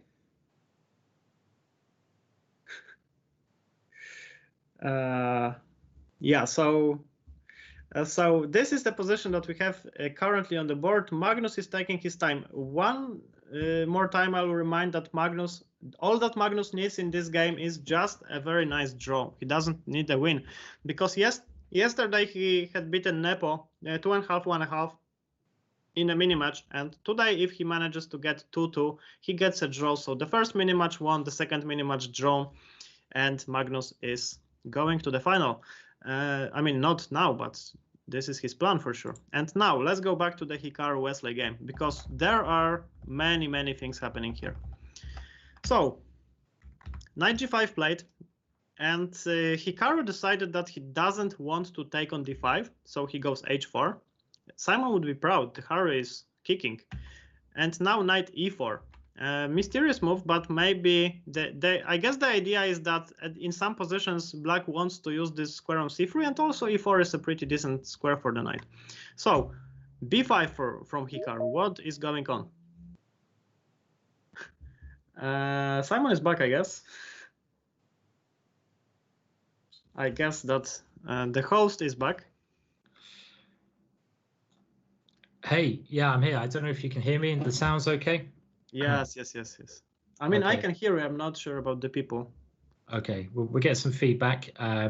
If we have to, we might take just a 1-minute break just to get the setup ready, if everyone's happy with that. But I don't know if we need to take a break or just wait for.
Okay. Hello everyone.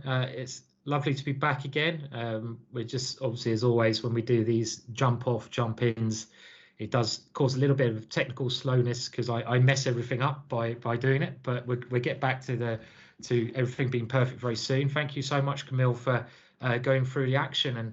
And what's been going on then? It looks like it's been extremely exciting going into the last round. Yeah, firstly, it was a pleasure. And in the third game, Magnus decided that he doesn't want really to risk too much, and he just went for a draw. And the Wesley Hikaru game you saw on live, where this was like this 3-minute draw in the Nimzo Indians. So now game 4, we have a strange open Sicilian, Magnus versus Nepo, and in Naka Wesley, Naka is pushing really hard, but he's going to lose a piece. So I guess he's out. Okay. It does look like I think we've just got it at the right time. It looks like they're just repeating positions. Wesley only needs it's a draw. Wesley So is through. Wesley So is through to the final, which is okay. First bit of news. And well, I mean, it looked like Naka was doing quite well there at some point. I thought he had a very promising position after move number 21. I think everything was fine there. Right, let's go back to this one. Move 21, and it does look like in this position, Naka has made great progress on the queen side with his pawns quite far advanced. He's also got this lovely light square control, right? These light squares are looking fantastic. And with ideas of the knight coming in, he must have been very happy at the situation, but it did go wrong. Wesley defended perfectly. His idea of having a draw earlier was obviously a key idea, and Wesley So goes through. So it now just depends on the Magnus Carlsen game. Now, before we go there, we will fix the echo, so don't worry about that. I want to mention, obviously Camille's been a great guest, and it's brilliant to have him on. And I do want to mention Camille's upcoming courses and some of his chessboard courses. While we look at the advancements of Carlsen, we'll leave it on that board. So you've got your King's Indian courses out as well. And tell us a little bit about that, your King's Indian Defence course, Camille, and your King's Indian Defence courses in general. I hear they're on sale at the moment, I think. Currently, I think on sale there is my Budapest course, if I'm not mistaken. The King's Indian was for sure on sale. I'm not sure if it's now. I can quickly check it. But while checking it, I can just tell you that my general kind of approach to the King's Indian is that I don't like to land in those main lines where Black plays knight c6, d5, knight e7, and then you have to know like 3 books of theory to not fall for something. I just like to take on d4 on the first possible occasion, then play rook e8, c6, and d5. So this way, and just confirming that the course is not on sale. It was on sale, and it definitely is going to be on sale on Christmas, I guess.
Hi, hopefully we're back now.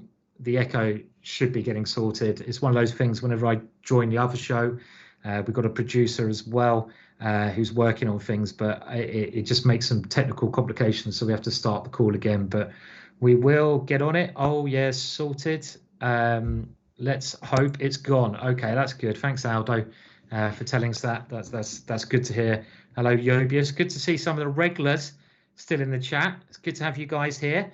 Thank you very much. And we were just, before I rudely cut off Camille, talking about his King's Indian Defence course and King's Indian courses in general. And if you go to Chessable, and maybe I'll try to get a link we can post in the chat to his courses, you can check them out, because like I say, Camille's one of the highest rated authors on Chessable, and I know he puts a lot of work into his courses, and they've got great reviews, and some of them are on sale, so do check them out. And you were saying, Camille, the approach you take is not always too theoretical, is that right?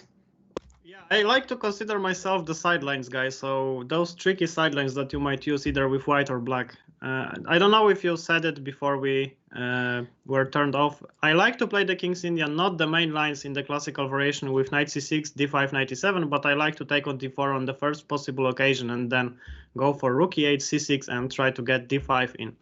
So a more positional approach, I would say. Yeah, which sounds cool. So go check them out. We'll try to get a link in the chat, and we'll I can paste it. I can paste it if you want. Yeah, if we'll see. Hopefully that Moobot doesn't. Moobot's giving you a warning. 10 seconds. No.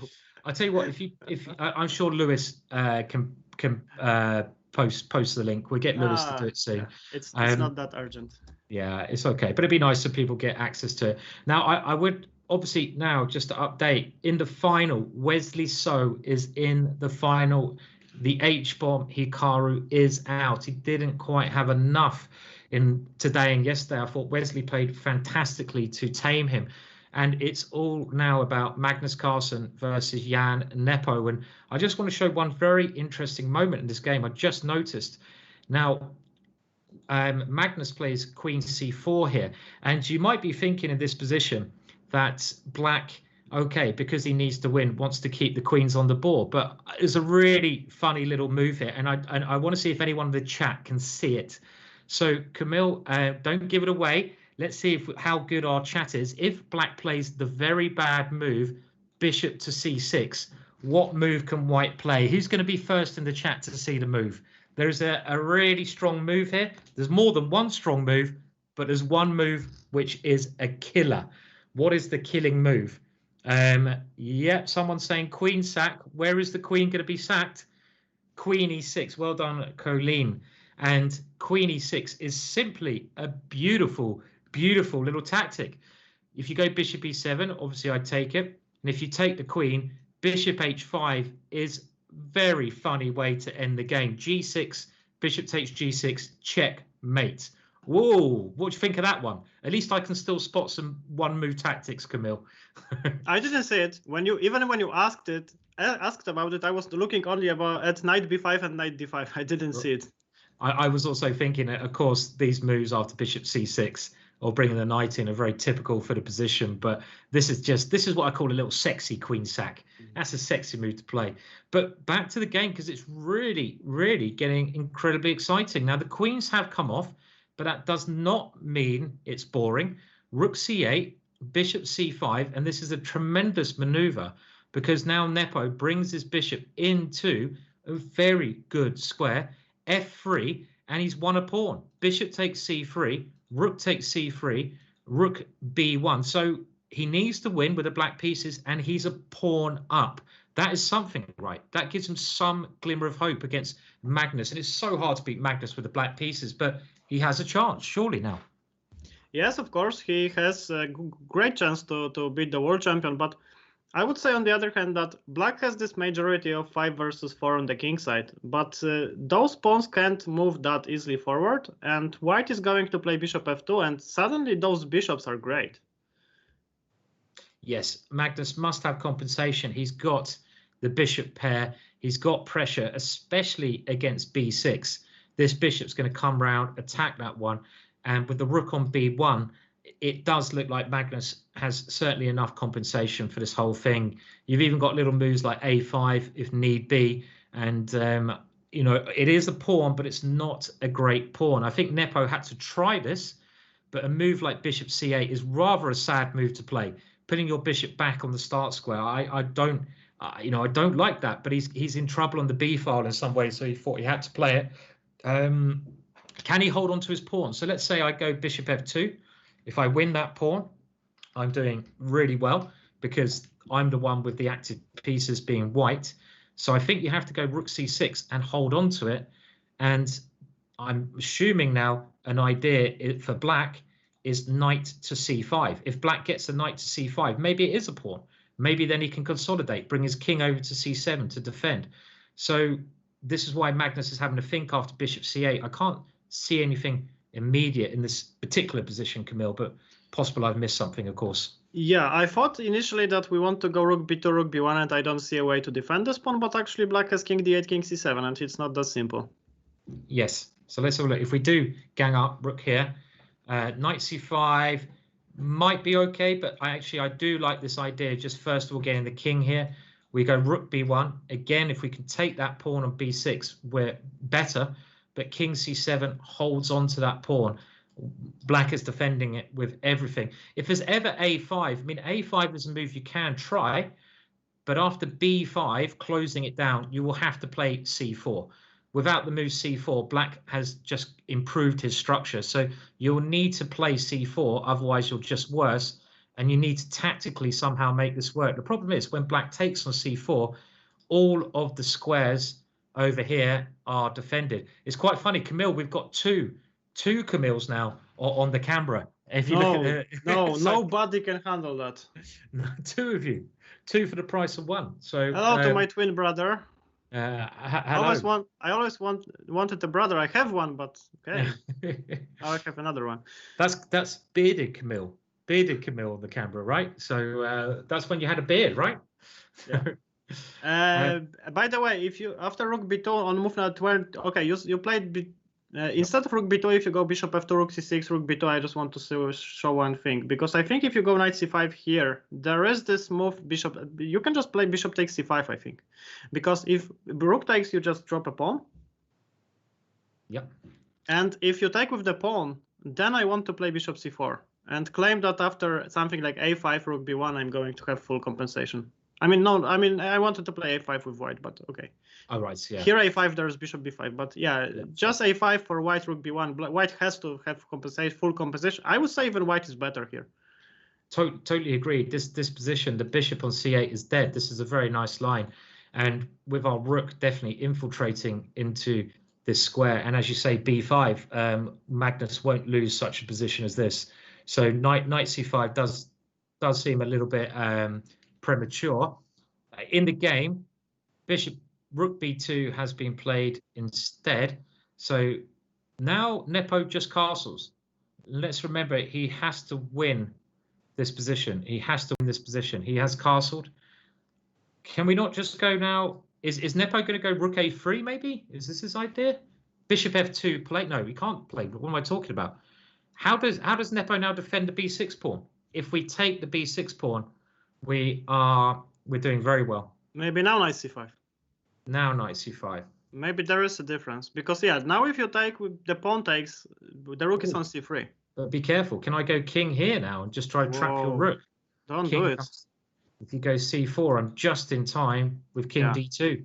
I have been tricked. And you've been tricked, yeah. Nasty little trick. I think Magnus is fine here, right? I think he's okay. No, this is maybe what he missed from far away. Maybe, I don't know. Maybe, yeah.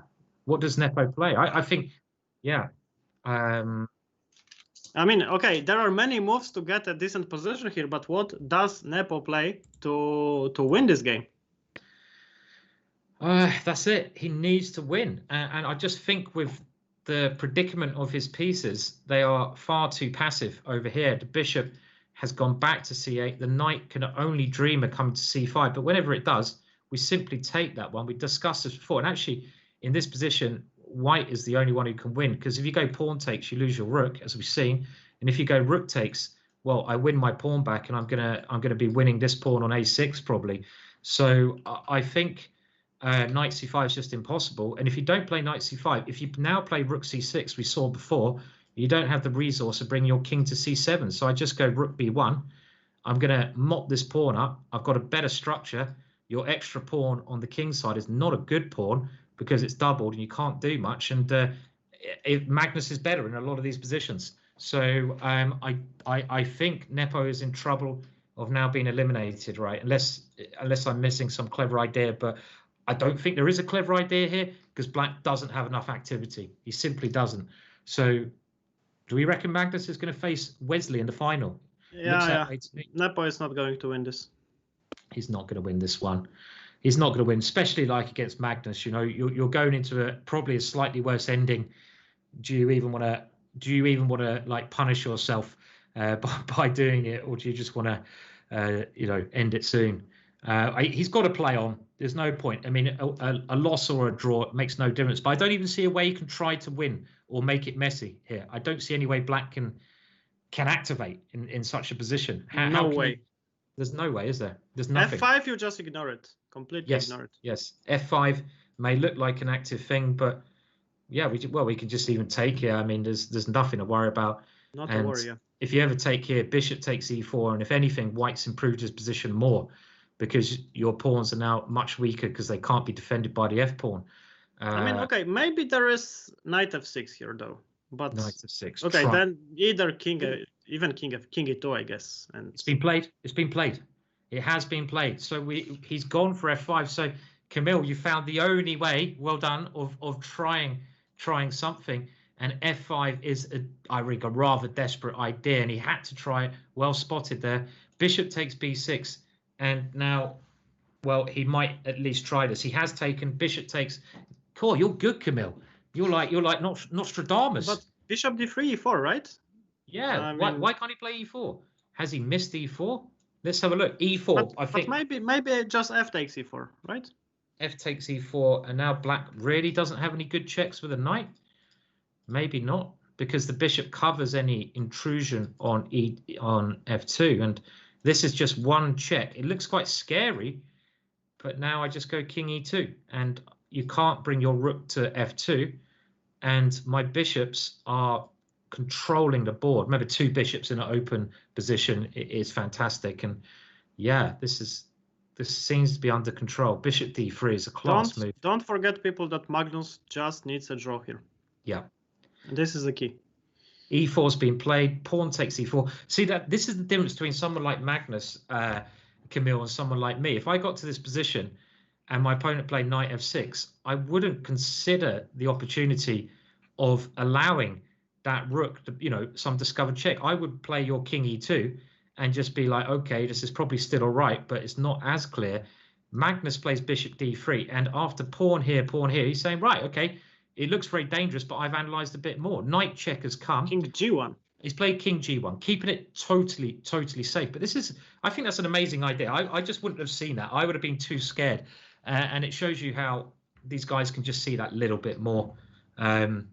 Bishop d4 is even coming, getting rid of that one. The bishops are looking great on these diagonals. Black's piece is not looking great. They're all uncoordinated. They're all sort of scattered. And they can't do anything. So very nice play from Magnus there. He's keeping total control. If Magnus somehow loses this game and is being eliminated, then he's going to kill himself tonight, and he's not going to live 1,000 years. I totally agree. I can't remember who posted the Ivan Sokolov interview, but he's going to do an Ivan. Which is, yeah. A5. Yeah, this is what I wanted to say. You just go A5 here, because this is a nice move. The only weakness you might get in this position is the pawn on A4. And now you play A5. You make sure that the pawn on A6 is a weakness. And Black doesn't have time to even grab this pawn. Because even if Black in this position can just grab this pawn, then rook takes rook b8 is over. So yeah, rook b6, and it's white who is fighting here. The question is, if you're Magnus, do you accept a draw, or you just want to you kind of embarrass your opponent? I think you take the draw 100 times out of 100. There's nothing to be gained from playing this on, and I mean rook f6 keeps some chances alive because you have a little bit of coordination with the black pieces now. If you ever try rook b1, for example, yeah, you know, you don't want to lose that pawn. And black's only chance is to get this e pawn being annoying, I think. But I'm not entirely sure what Magnus's next move in this position is. I mean, it's still a little bit of game on. I mean, you can play rook b1. Tactically, tactically it doesn't work because after rook a5 you just exchange rooks and go rook b8, right? Yes, true. And rook b8, nice found. And if you go rook c5, then I can even just go here or just take here, and we win the piece. Yeah, that's nicely spotted. So this is one idea, and also does Nepo threaten rook a5 in this position? Because I'm not sure. So let's say we go h3, rook a5 to show the idea. So the rook a5 is the idea, right? Very nice idea. But then we take on e5, and this is also a draw. Even though the position improved hugely for black, this is still a draw. Yeah. Yes, I mean, probably Magnus wouldn't really want this one. I mean, he would draw this in 99.9% of the time, but you know, you got this a pawn, and you know, you've unbalanced it slightly. I mean, it's not a massive unbalance, but it's still an unbalance. I mean, I like your rook b1. I mean, if your rook b1 move works, we want to play rook b1 because this rook is the only rook not doing anything. So why not now sort of threaten maybe? I mean, our threat here, let's just put a move on the board, is probably just to take this and go, okay, maybe. But then still the pawn on a5. No, here you can do this because still you cannot take on a5 because of rook b. Yeah, and this one, I mean, okay, this is.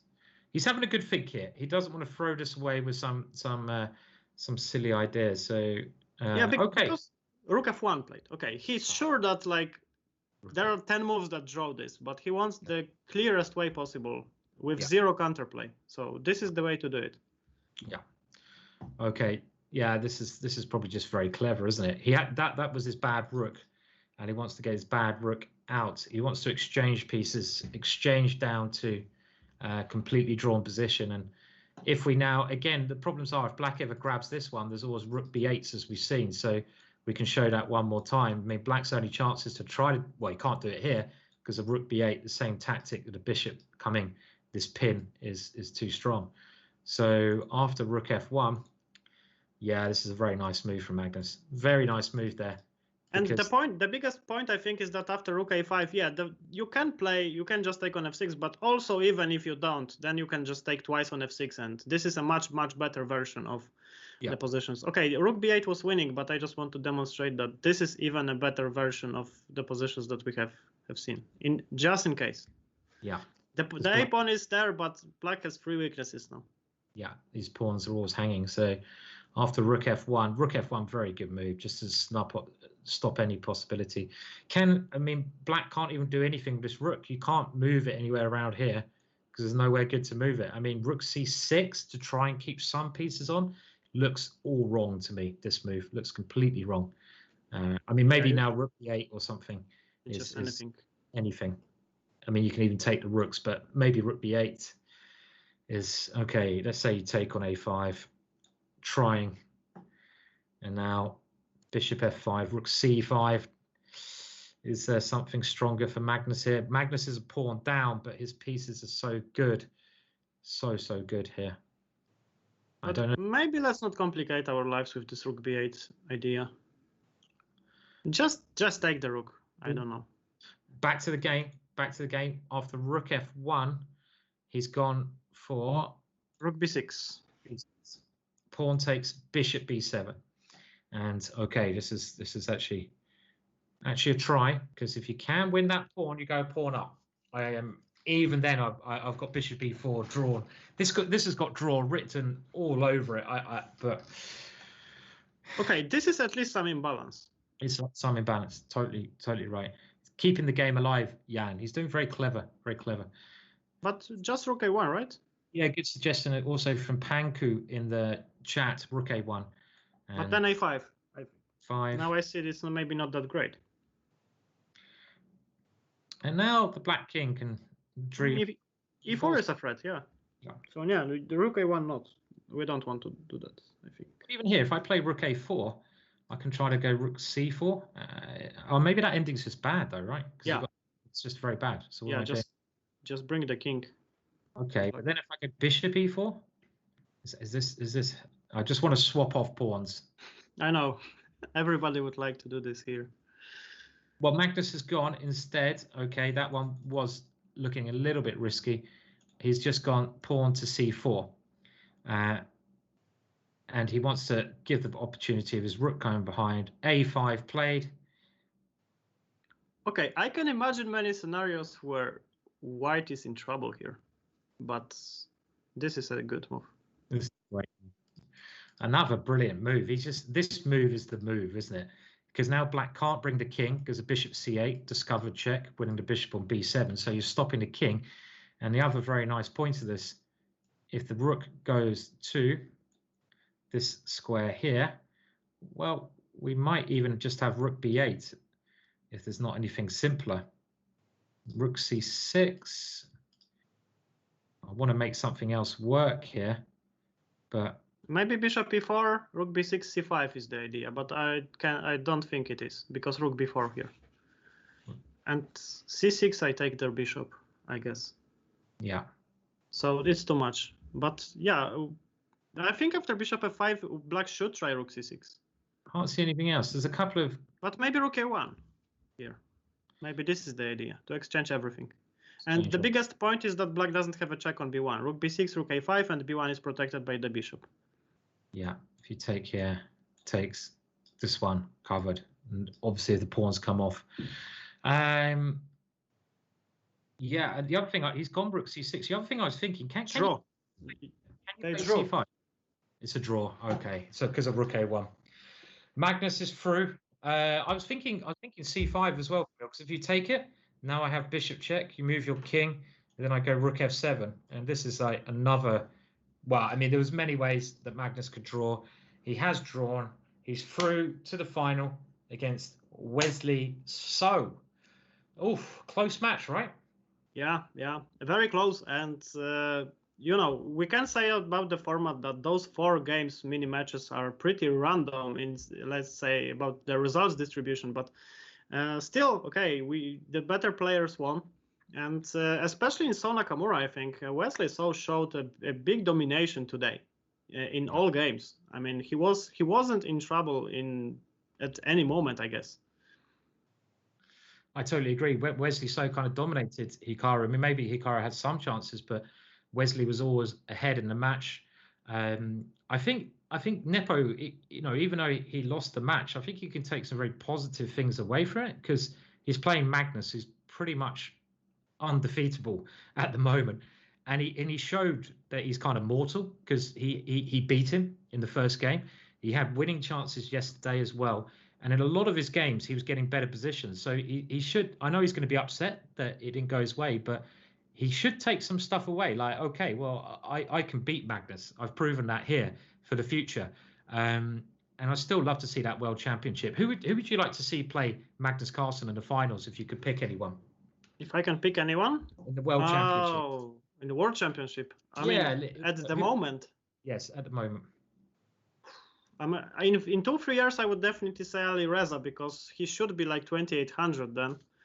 But at the moment, I think that Aronian might be a very good contender because he's not afraid of anybody. He's a very classy player, and okay, he didn't have a chance to play a long match against Magnus, and I think he might be very problematic. Aronian has a very active style of playing, and from all the players that are currently on top, I think Aronian might be a problem for Magnus. Yeah, I mean, I don't think Aronian can qualify in this cycle of the candidates. If it is one guy in the cycle at the moment, like you know, we've got obviously Nepo and MVL are leading it. I mean, I was thinking Nepo could be the most challenging for Magnus, but you know, I'd love to see Aronian in there. He's one of those guys who kind of deserves it. He's always been at the top, and he really does often challenge. You know, also things, yeah. Challenge Magnus Carlsen. But Nepo, I'd go for Nepo. I want to see Nepo fighting Magnus. I think that'd be a really interesting World Championships. I don't think so can really qualify either. We're thinking about people already in the candidates, but yeah. Also, I had a bet with my friends that Magnus is going to lose his crown in the next 10 years. And in the next 4 years after losing it, he's going to get it back. So I hope it happens. Right, okay. Was it a friendly bet? Yes. Yes, it was a friendly bet. Okay. Yeah. And okay, now we're gonna do a raid soon. But first of all, let's just end by talking about your chessboard courses. Now, everyone out there, there's a sale going on. If you go to the GingerGM shop and the chessboard products, it's 50% off with this link. Everything's 50% off. David Howe's done courses, some great courses. Ivan Sokolov's even done some video courses for us, and they're only like £5 now. Check out my chessboard courses. And also, Camille, what about your chessboard courses? Let's have one more plug for them. Sorry? Your chessboard courses. So which ones are on sale at the moment? The Budapest Gambit. Budapest. You know, there is a lockdown. You cannot travel. You can go to Budapest for like $18. Who cannot take this? Yeah. A huge recommendation. Yeah, this is exactly what Simon said. When I was working on this course, I thought that Budapest is just unplayable. But then the more I worked, the more I said, okay, the more I thought this opening is not that bad, actually.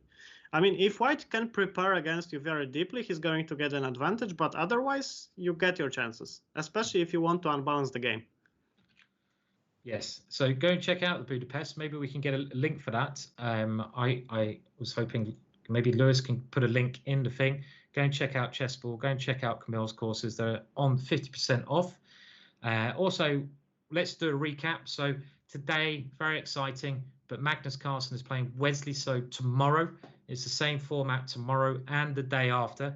We'll be back commentating here with more special guests. So I will see, hopefully, most of you again. Thanks to everyone in the chat who's come and joined us. It's been fantastic. I'm probably going to be in bed later on, but Mike Tyson's making a comeback in the boxing.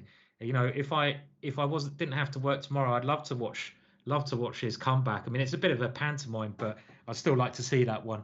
You mean seriously? Yeah, Mike Tyson is actually making a comeback, and he is fighting. He's making his comeback. 1 o'clock, we've been told.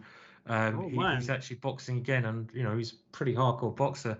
Now Blair Barbary Macaque saying that he thinks Wesley So has a good chance in the final. Yeah, I mean the way he's playing, he's very calm, and I think that's fair enough. But I think Magnus is Magnus. Magnus has been a little bit ropey at times though, so yeah, I would go along with that.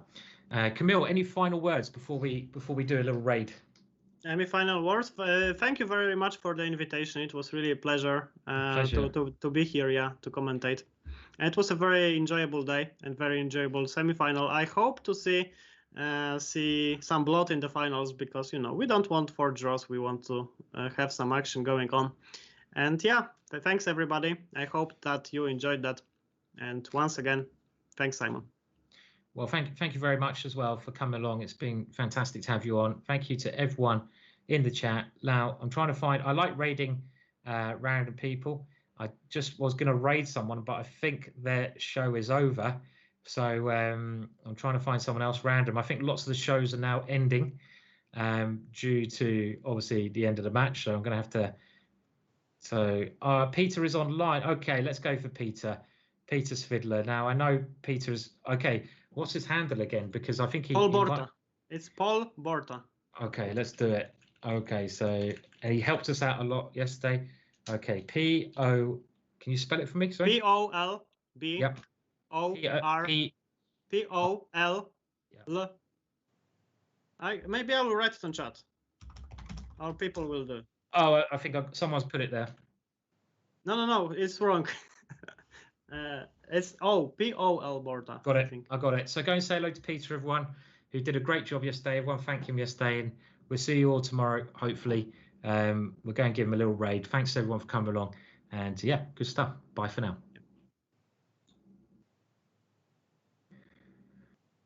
Okay.